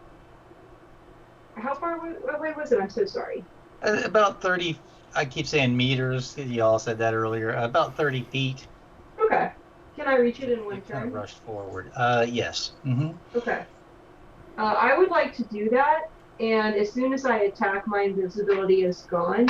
But I would like to, looking at these legs, actually looking at the laser, which one looks more vulnerable to having a big pointy sword jammed into a leg joint or into like a laser slit? The laser is on a small pivot on its head. It looks pretty sturdy, as do the legs, but the laser mount is probably the weaker of the bits. Yeah, I'm gonna take a whack at the laser mount. Alrighty. That's gonna be, please golden. Yeah, that's gonna be so rolled an 18, so that's gonna be a 20 to hit. Which is sufficient. Ah! Do I need to roll? Oh. That's 7 damage. I'm rolling great tonight. As it's unable to see you, and you're fairly confident because the head is like honed in on the guys hidden under the crawlers. Mm-hmm. You get a good swipe off at it, and you dislodge the laser, and it's now hanging loose by some wires. Awesome. And I am now visible again. And I took 1 system strain for the invisibility. So I will finish my turn by taking a few cautious steps away from the dangling laser. Which way I think it's going to start shooting at. Okay, and DJ. Okay, thank you. And I'm sorry again, we skipped you. Go back. DJ rushes to the vehicle and climbs inside and revs it to start. And so, yeah, now we're to board. Okay, yeah. Top of the new round.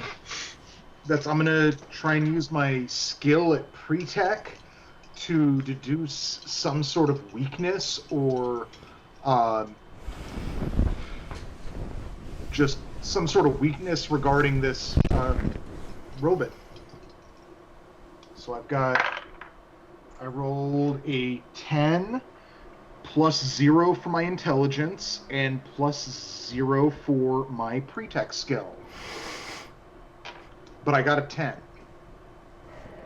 Which is something too difficult to be expected. So yeah, you deduce that on the rear side there could be a power supply accessible and easily damaged. Okay. Based on prior experience with robots. And it does bring the robot up.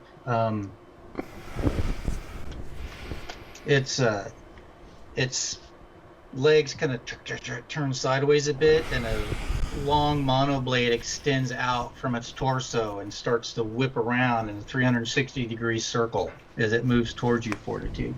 Whoops. Do I have to roll to dodge?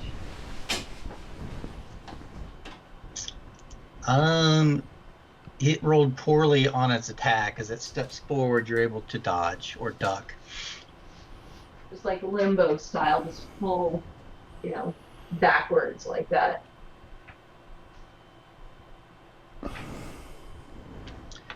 And as you duck under, another energy blast hits it and scorches its surface, and in a second also scorches its surface, doing damage. Bringing it to you again, Fortitude. Okay. Well, I guess I am going to take another swing at it with my sword. I'm going to go for one of those legs this time. And go ahead and not a great hit. That's only a 10, so it's a 12 to hit. That's a miss. Yeah. You catch it on a hard piece of metal, and your hit is just deflected. Yeah. All right. Again, I'm gonna skip back out of that blade range there. I think it chased me. And I am, just as a note, keeping it between myself and the car so DJ can. When DJ is revving the engine, I'm ready to jump out of the way. He doesn't have to go through me to get to the robot. DJ, at the wheel of the crawler. Yep. I am going to try and run it down. I assume should I do this as some sort of attack roll, or should I just roll the vehicle check? The vehicle drive check. Okay. Difficulty of 6. I have nothing in land, so it's going to be -1. I have rolled an 8, which becomes a 7. So yeah, I guess that means I hit it. And your unfamiliarity with driving, you roll over a couple of big chunks of debris, and it bounces violently under you in the seat. You struggle to hold on to the steering wheel and ram straight into it. All right. Yay! Doing the equivalent of, let's say, a 3 frag grenade, so 3d6. Haha. All right. Should I roll that? Yeah, go ahead, please. Not a great roll. It's 7 total. On 3d6? Ouch. Yeah. I rolled 2, 2, and 3. Okay. As you smash into it and it goes flopping off to the side, flopping being not really a good word for that, crashing off to the side. One of the legs is torn off beneath the wheels. That's and it acceptable. tips over and falls on its side briefly, lying there on the ground. Okay. Okay. Do I have enough turn left to back up over it? No. Okay. Do I know how to back this thing up? You're like trying to work the gears. Yeah. Yeah, where is reverse? Where is reverse? The bot it takes 2 of its 3 legs and presses and tries to lift itself back up onto its feet, that being its turn. As it struggles to get up, one more energy blast hits it. And Fortitude, you are now up. Okay.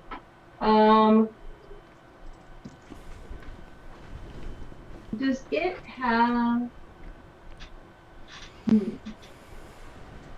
I'm gonna yell to... Because where are you at right now, Fort? How close are you? I'm on the other side of the concrete structure. Oh, so you're not... okay. He is safe. All good. He is safely away. I look around for you. I was like, dang it! Sorry, guys. Sure. They're around when you need them. And instead, let me see. I mean, mechanically speaking, my sword is my strongest weapon, but practically speaking, I have a crowbar that I feel like is more appropriate to this situation. And I do have, you know what? I'm going to go ahead and pull out my revolver and just like, well, never had much luck with these before, but this seems like the time. And I'll go ahead and put the muzzle right up against any part of the exposed innards, like where I can kind of wiggle it through, like where the shell's been busted open, and just fire at point blank range. And I'm assuming it's still a dex roll, not a strength. Yeah. Oh yeah, this will be fun. That's not terrible. So that's a -1 in combat gunnery, and that's a -1 in dexterity. So I hit it. I rolled a 15, amazingly. So I hit it for 13.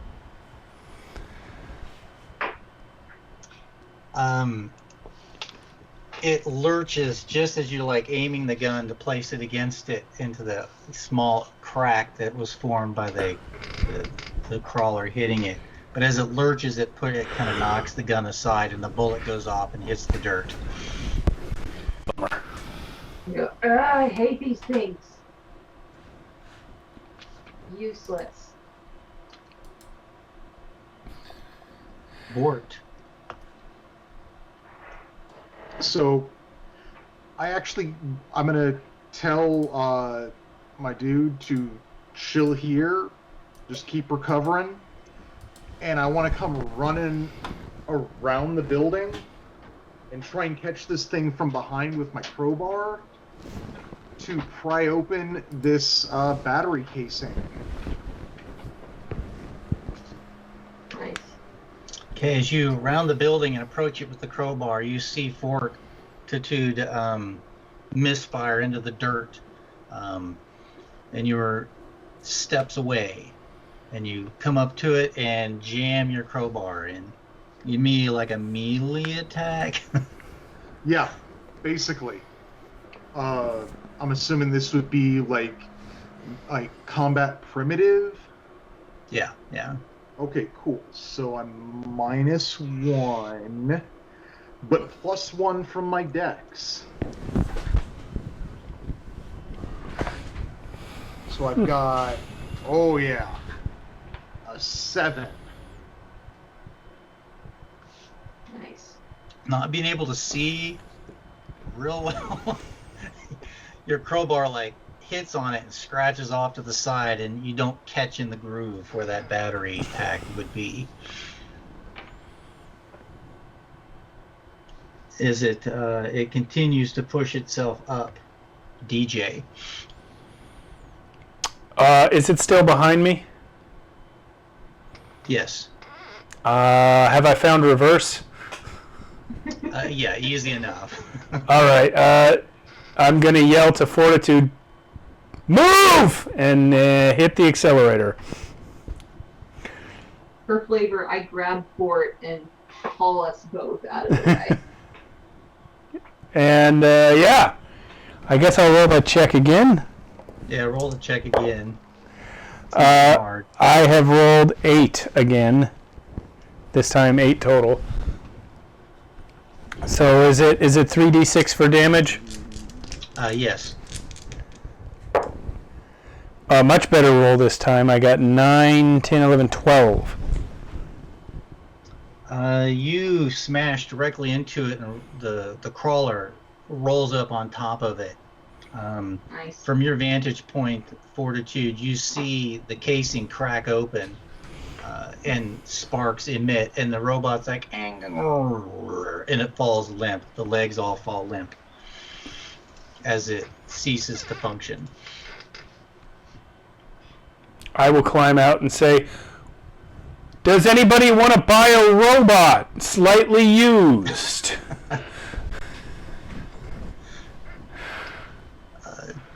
I will say, man, can't believe something got killed with a car and I wasn't the one driving it. You wanted to use a sword. Yeah. Good shot, man. I will give you a hearty, hand, the manly handshake with the two guys. Yeah, the Predator handshake. Leathers. It's okay, but I straight up don't know how to do it. So like you try, and I'm just like, it looks weird. No, flex your bicep. Come on. I don't have one. I don't. That's not what I do. That's not what I do. No, I mean I have one, but it's not. No, just forget it. I am flexing it. That's what you don't understand. Yeah, great job. Let's work on poke your bicep. Let's work on that. No, let's not work on that. Yeah, maybe just stick to driving things over with cars. Well, I'd rather not have to fight anything, but when I mean, it didn't seem like the gun would. It's metal, so let's get through the door. Yeah. Delco and Drag are down on their hands and knees looking at the robot as you walk over to the door. What's Mitch up to? Yeah. Peeing his pants, I think. I don't know. He's in the crawler and has not come out. I'm gonna go check on Mitch. Yeah, I'm also going to check on Mitch. I'm gonna keep an eye on Drac and Stroko. Drac and Delco. There you go.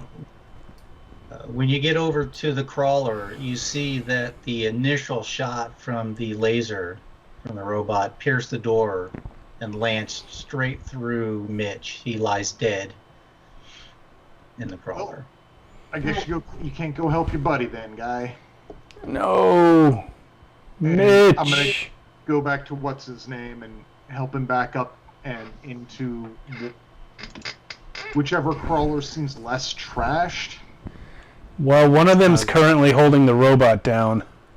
Yeah. The one with Mitch is that's the less damaged of the two. Okay. Yeah, all right, then I will take this data pad over to the door and see if there's anything I can do to get that door open. As you're examining the door and the security pad there next to it, the door itself looks like a kind of a soft gray dark metal of some sort that you're unfamiliar with. No signs of corrosion other than the long lost peeling paint that was once upon it. In relief on the door is stamped, like where my notes go, is stamped the numbers 9K, 9 and a K. Does that correspond to any of the data on the pad? No, the 9 and K is just there, does not correlate. As the pad, you're looking at it, and they do show that they had started to hack through the door, but were unsuccessful. I would like to try and complete the hack. I have a 0 in computer. Which is good in this system. Yes, it is. It's better than It is. better than -1, and I've rolled a 6. Wait, what is the associated skill for that? Intelligence, probably. So yeah, still a 6. And with the data pad in use, it gives you enough bonus to crack the door. Cool. As the door goes down, as it opens, you hear the inrush of air as it hisses into the interior space as the door creeps down in front of you. And It goes down into the floor? It goes down into the ground, yeah. And inside is about a 15 by 15 steel platform. That kind of steel grated platform with the cross hatch in it.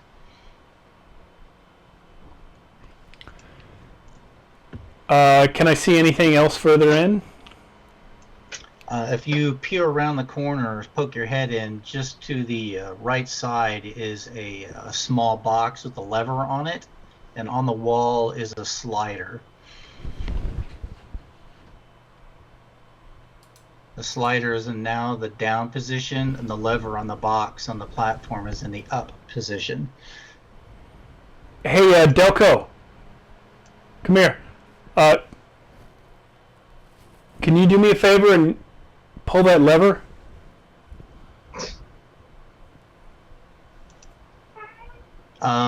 He comes over kind of reluctantly, is like, okay. He steps inside and he like pulls the lever, and the platform, the whole floor starts to lower with the sound of long disused metallic machinery. I'll hop onto it with him.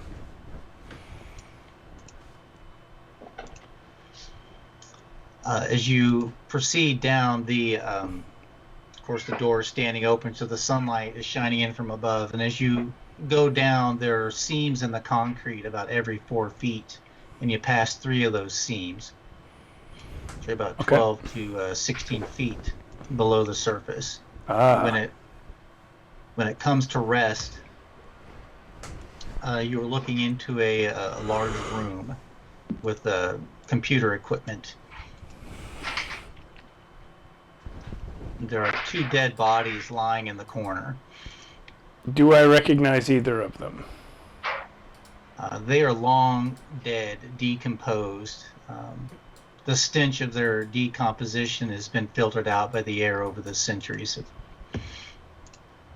So we still haven't seen hide nor hair of Gregic. You have not. Yeah, we still got one man missing. I'm assuming that I'm, at this point, probably when Delco comes over, Strack follows, and I follow Strack. And we're looking in through the door at all this. Can we see after the platform sinks? Like, can we see down and see what DJ and Delco are seeing? Or is it out of view from the open door? From where you are standing looking down, you can see as they went down, they are standing there, they're perfectly visible, and the wall across from them is open. You can sort of see into that room from the angle you're at. But there's also now, as the platform went down, it exposed an access ladder just below the door where the door is. I look over at Stripe. I'm like, oh, some good shit in there. They were right.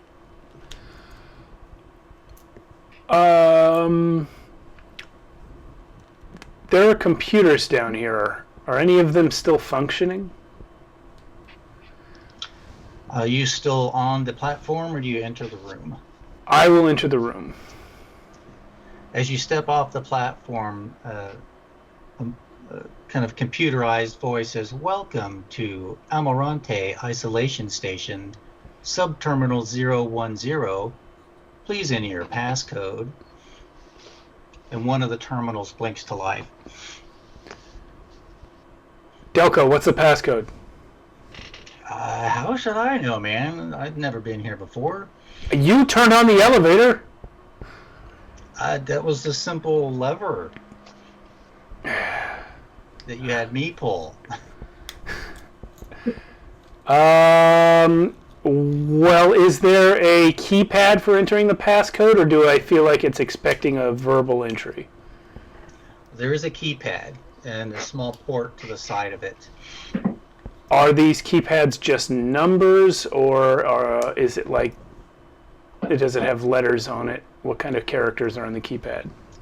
They are, they're neither letters or numbers. They're kind of these, like a runic mark, like strange symbols. So it's not 9K or whatever it was up above. Yeah. Or are you with Marshall?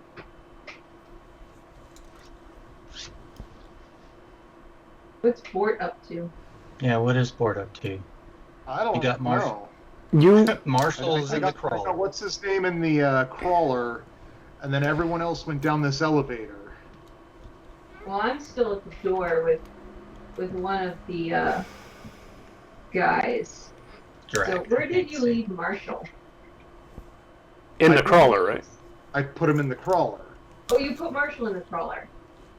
Well, I'll Yeah. just yell back to you, like, or they're looking for some kind of passcode. Ask Marshall if he knows anything about this.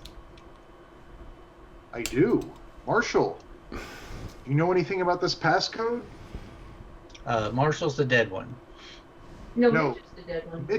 Mitch Buchanan. I'm sorry. my apologies. Like, No nope, worries. not at all. It's my brain starting to shut down at 1 o'clock in the morning. Yeah. Is there any chance a culture literacy roll could reveal what the hell these characters are that I'm looking at? Yeah. Or if there's like a history check, I default to History. Yeah, there is. Yeah, there is a history, but I'm better at culture literacy. Okay. All right. Okay, I have rolled 9 for that. Okay. You seem to remember seeing something similar to it at one of your stops along the way. Your bits of experience. The symbols themselves don't carry any numeric or alpha meaning, but they can. Yeah, they don't appear to be arranged properly on the keypad. Oh, really? Hey, Bort. Yeah? I'm just assuming you can hear me down here. Sure. Wait, first a question for the GM. The symbols on the keypad, are they just painted on, or is there some depth to the engraving? By which I mean, if I bring Bort down here, is he going to be able to tell the keys apart? I can see. Oh, you can see. I thought you could not. I thought you only had the radar thing. No, I can see. I just also have, this radar sense. I thought you were daredeviling it out here. All right, well, Bort, can you come down and see if you understand these symbols? Sure. I'll figure my way down. I mean, what's There's a ladder. I'll climb down this ladder because that's Yeah. not too hard, and I'll inspect this keyboard. Bort's from the There's- before time. Yeah. Is there a lot of light to see by this keyboard? The room did light up. Yeah, there's there's sufficient light. Yeah. No. Should I make a history check for that? To see if I have any idea what these keyboard sigils mean? Yeah. Alright. Well, I rolled a 6. I'm assuming this is going to be intelligence-based, so that's +0, but +1 for history, so 7. Not bad. Nice. Okay. Yeah, they are. Yeah, you recognize them as like a computer language that's in symbolic form. And I was Yeah, able it's some to. sort of- Oh, sorry. Go ahead. it's a symbol sort of language based around computer use. And Mia, you told me when I rolled for it that I also could tell they were not in the correct positions on the keypad. That is correct, based on something similar you'd seen before. And there's a port next to the keypad. Yes. Does the port look like it fits any type of device I know of? No, it does not. What is its shape? Sort of rectangular, with a flat tab in the center. Is there anything that shape on the robot we killed? Not that you recall. Hey, Fortitude! Yeah. Can you see if that robot has anything on it that might be like a dongle or a code key of any kind? Oh, Some- You know, a gizmo. A gizmo? Gizmo. Just see if the robot has anything that looks like it might unlock a computer. Do you want me to come up? Yeah. Okay. How about this? Move the crawler off the robot. Yeah, I can do that. Okay. I will go and do that. Um, Where is poor Mitch? Has anybody moved his body out of the crawler yet? I assume Marshall did. He was left in the crawler with the body. Well, if he We hasn't, didn't want to I just will. leave him here. Like, he's probably got, like, relatives and shit back at, like, like Caldwell. drag. Yeah. Yeah. They dragged him into the bed of the truck. Okay. I will. I will. And, I will pick him up and carry him back to the bed of the truck and be polite because these are his buddies. Not looking to start a fight with them right now. All right. And And once Mitch is secured, I will climb in and roll the truck. and then is there anything on the robot or perhaps in the robot now that we've cracked it open that looks like it might fit in that slot? There's some like interface wires that you could probably splice to your data device and plug in. Oh, interesting. I will do that. Do I need a roll? Yeah, just a computer check. Fairly simple, you know, red wire, green wire, black wire. 7. Yeah, easy enough. Easy All enough. right. And what does that get me? If you can now plug your data pad into the port and hack the system. Ooh, I would like to do that. That's another roll. Good plan. Yeah. Bort, while you were downstairs, and your radar sense detects a small, like, square object beneath the 2 dead bodies. And DJ, your roll. Did Bort detect that before I got back down the ladder?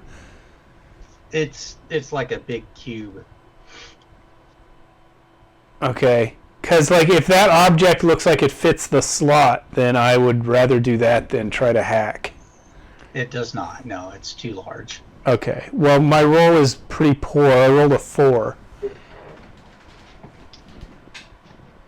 I mean, I was gonna go look around this, like, sub-basement area to see if I could find anything that looks like it would fit this jack. It's a small room. There's nothing here except the dead bodies and the small, like cube one thing computer. that you found. Yeah, there's a series of computer terminals, but only one that is active. Yeah, but I mean, I could still look around the others and see if there's like something that looks like it fits this. Yes, but you do not find anything. Okay. Well, then I'll investigate whatever this thing is under the dead bodies. You recognize it as like a memory cube. And on your failed hack, access denied. Bummer. I look around for another robot to come out of the wall. Like, it belatedly occurs to me. I already looked for a robot outside. I'm looking for another robot inside. I'm gonna shout up from the basement level. Hey, DJ Excellence! We're on the same level now. I came down. Oh, you're back down already? Yeah, I failed my hack down there. Oh, I thought I would have had a little more time. Pull you down and say, hey, I've got something maybe you could plug into this. Well, plugging into this port didn't work, so let's try it. Is there a way for me to plug into that cube? No, it's solid. It's a solid cube. You can try and hack the system again. You have as many opportunities as it will allow. Yeah, well, let's hope it's not one of those 3 times and you're locked out things. I got an 8 this time. Hey. Accessing subfolder. Okay. Hey, that sounded good. Valid binary extruded. Countermand confirmed. Access granted. All right. Yeah! What do I get access to? You hear the low hum and vibration as energy saturates the computer systems, filling the empty mind of the maestro. Systems initiating, external network severed, maestro matrix disabled.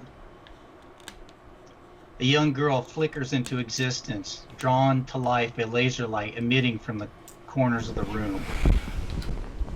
Hello. One moment, please. Chronograph indicates over 200 years since shutdown. Please update. What would you like to know?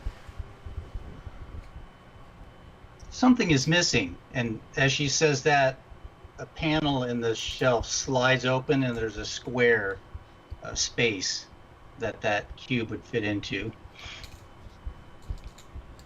I look at Bored. board. I still have not gone in. I'm still hanging at the door. I just look at Bort and wait.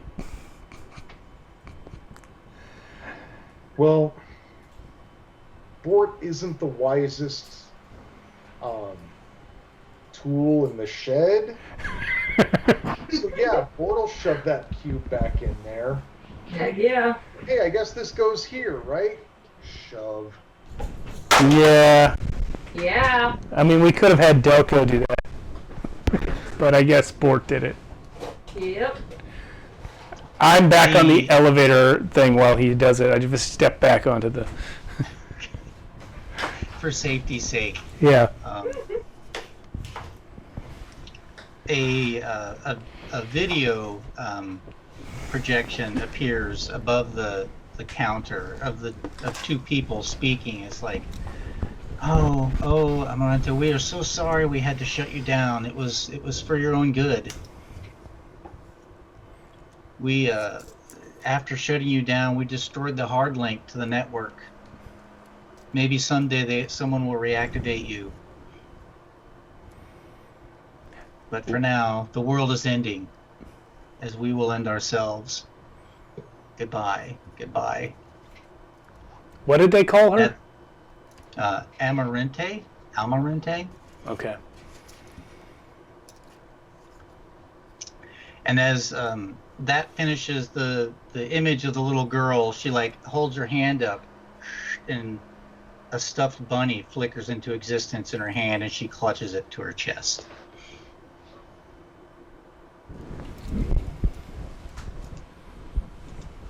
And she looks over to you and is like, "Please update."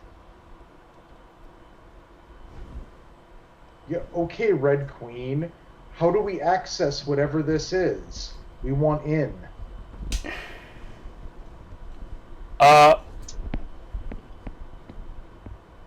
Yeah. You know what? It has been 200. She gets a little fussy. It's like, it's been 200 years since I was shut down. What has changed in the outside world? I have no access through my network. Well, the outside world's basically gone. Humanity has started over. We're doing pretty well. But imagine... Yeah, imagine that society completely ended, and then 200 years later, that's about where we're at. I mean, let's be honest. There was an apocalypse. I'm going to describe the scream, and I'm going to describe the general state of apocalyptic wasteland out there, and I'll conclude with basically, you're probably better off staying down here. I have no ability to leave without the network connection. Well, there's no network to connect to. My function was to maintain records and coordinating cultural and artistic opportunities in Terra amongst the populace.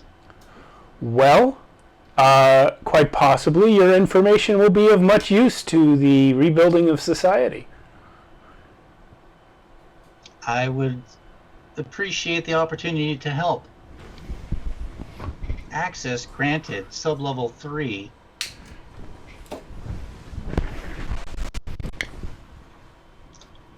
By the way, that bunny of yours, where is it? Is there a real one? This one's holds it out. Well, this one's a hologram. I know I am modeled after my maker's daughter, the Red Queen.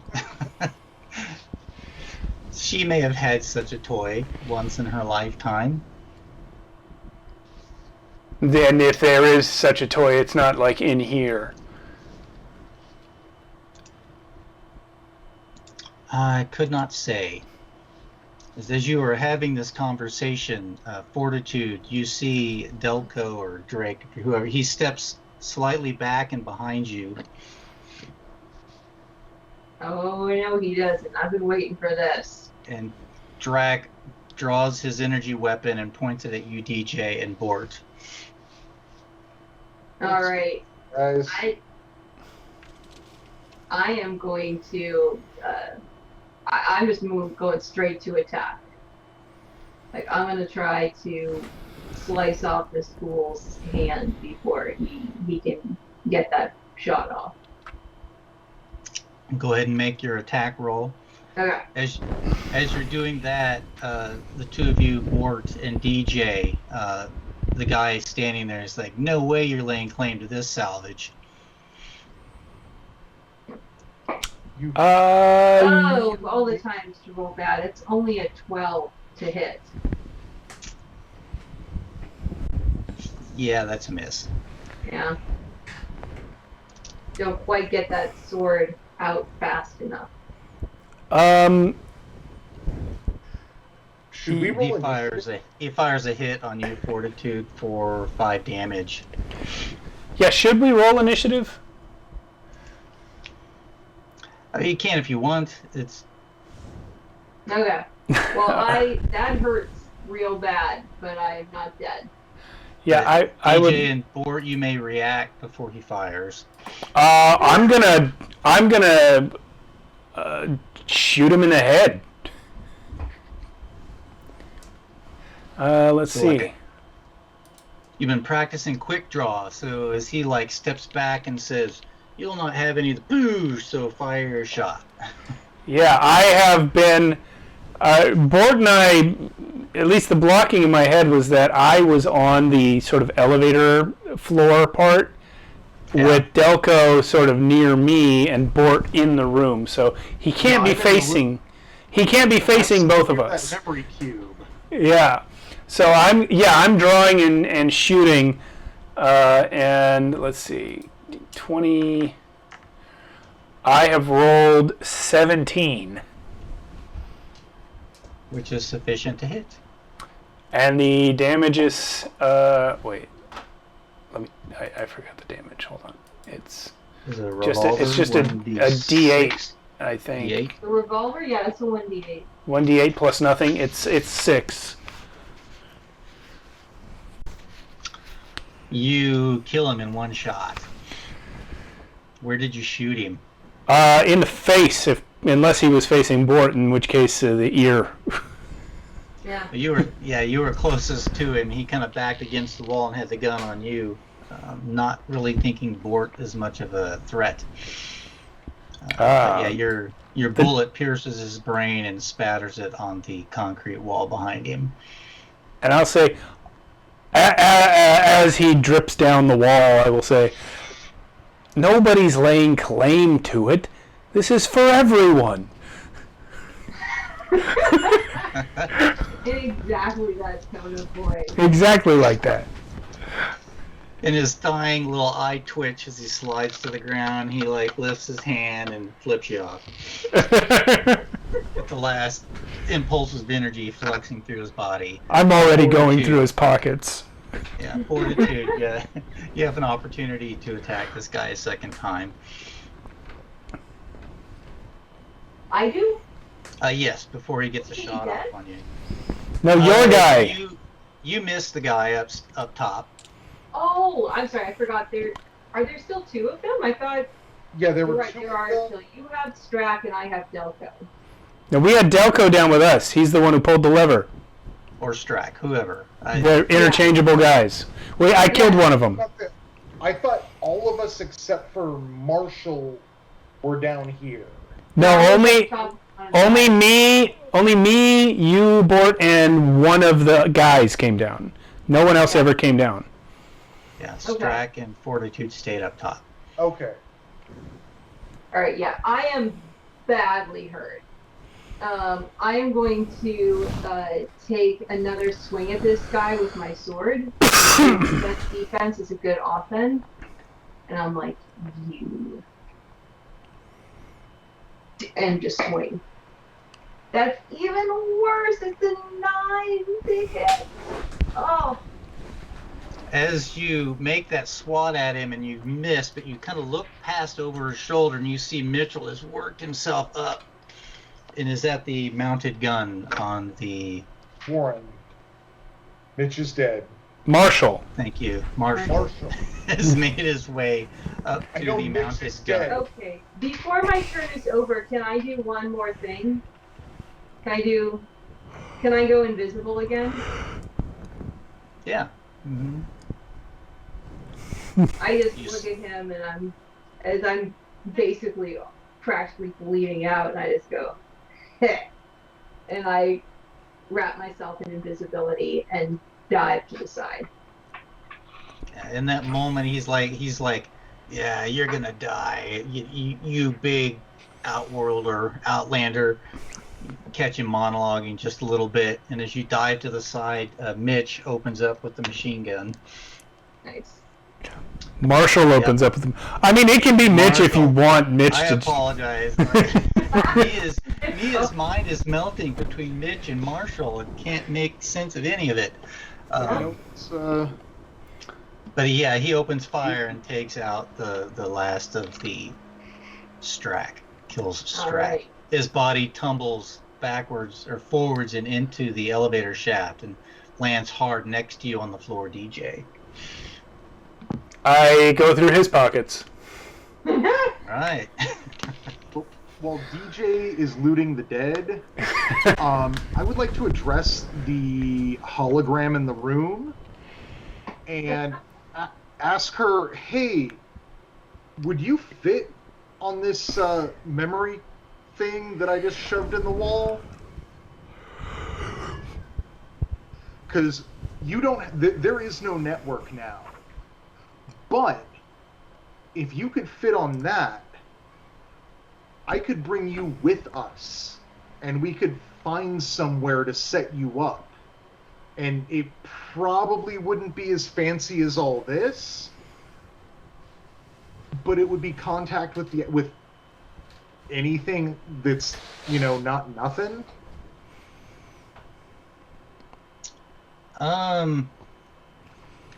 She contemplates that for a moment. It's like, I would not fit upon the cube, but in sublevel 3, you can find a mobile unit that you may be able to download me onto. Okay. You interested? Or at least duplicate me. Well, yeah. We'd probably be copying your engram, and you'd still be here, but a copy of you would come with us. And, maybe at some point we could set up a network and merge those two back together. But the one of you that's coming with us would have get experience of the outside world. I would like that. Please attempt. Okay. Hey I'm guys, into this. glad you're having fun down there. Can somebody please come up here and heal me before I bleed to death? I yell from my 1 hit point in status, lying on the ground. You can continue, Bort. Yeah, I'll go up and help Fortitude. Yeah, I have no skill at doing anything like that. I'll put a tourniquet on. Just make it worse. They have like a first aid skill, DJ. No, but I have purge stims and patch stims and. Yeah, you have stims. That's what I'm looking for here. Yeah. You can slap a patch on her wound. Yeah. Yep, that's good stuff. Thank you. Then I'm gonna go see what's good down there. Yeah, while he's doing that, I'm already going down to look for whatever this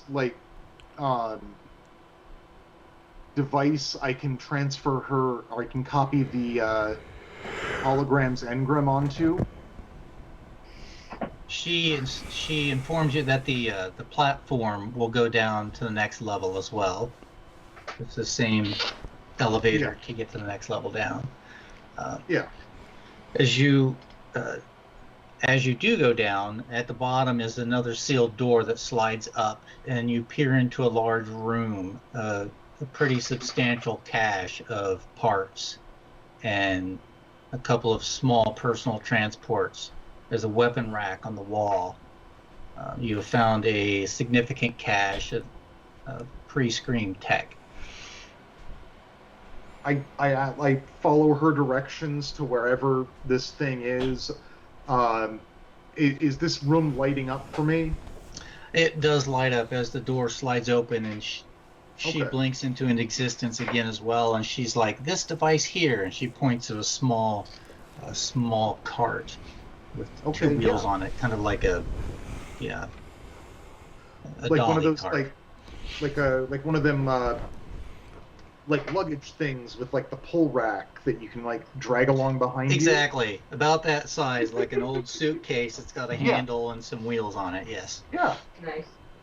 It's like from that anime. I'm going to talk to her about that robot we killed. I'll describe it to her, the big cylinder thing with the tentacle arms, and ask her if she knows where it came from or what it was. Oh, yes. The Zark 7 patrol bot. That was our standard security measure in the past.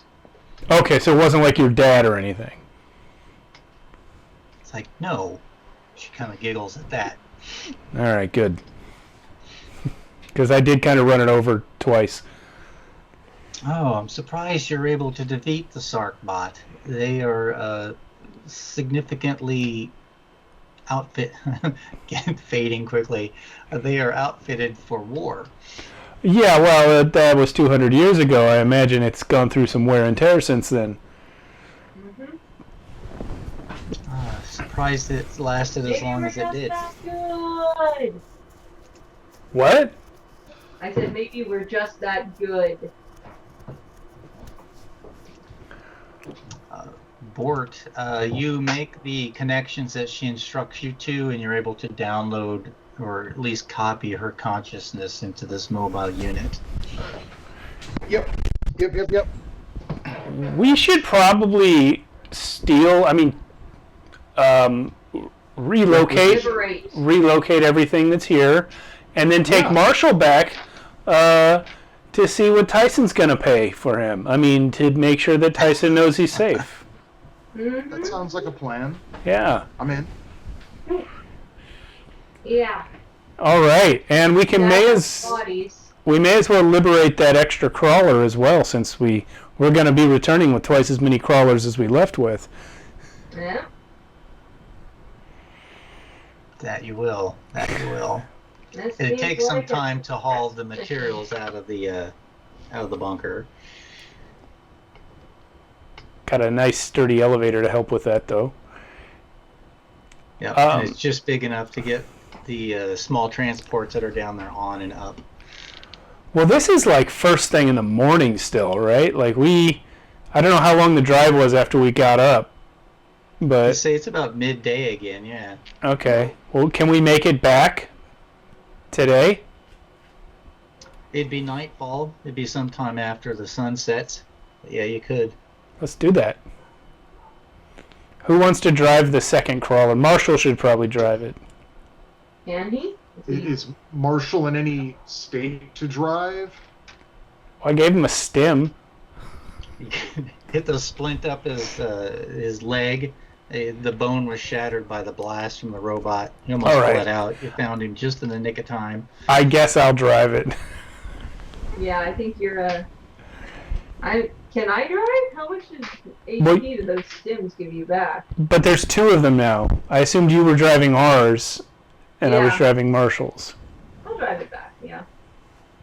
It would take more than, a direct laser blast to the chest to keep me from the opportunity to get to drive one of these things. I have 20 meters of rope in my possession.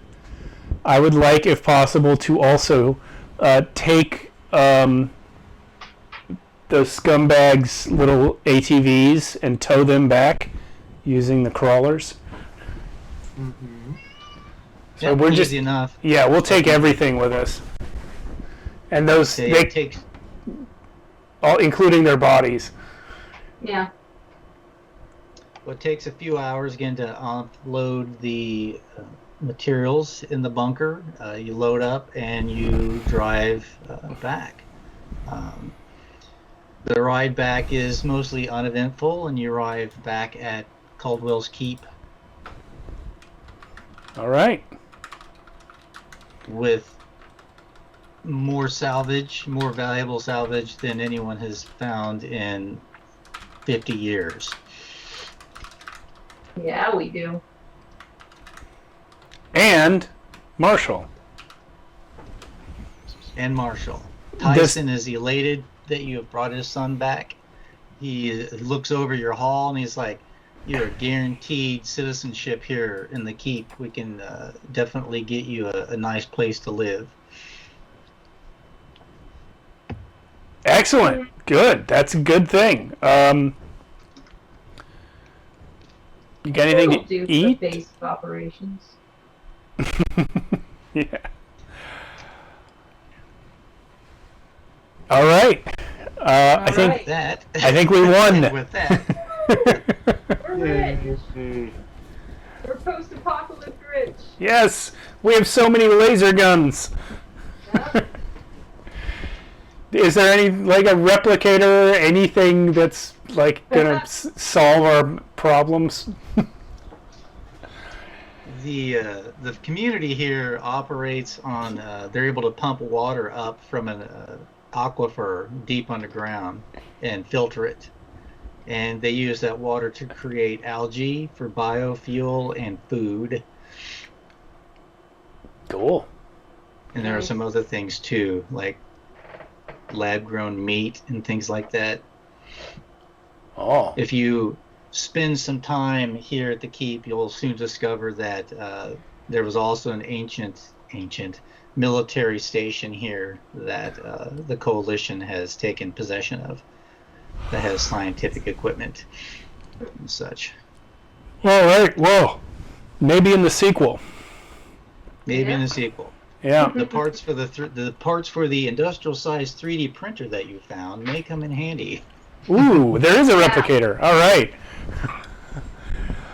Well, Mia, thank you so much for running this. Yes, it is. You're welcome. Thank you. It's very fun. This was a good one. I like this. Yes. Next week we will have.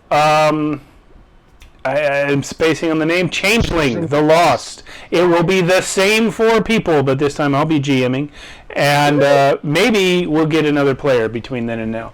But I'm looking forward to that. Hey, thank you, Supreme. We'll see you all next week, I hope. Check out the Discord in the meantime. We all hang out there. I'll drop the Discord link in the chat. It's also down below. Here's YouTube. You can go over there and subscribe. All right. Jason, Sarah, Mia, thanks so much. Goodbye, sweetie. Good night. Thank you for joining us, everybody. Thank you guys.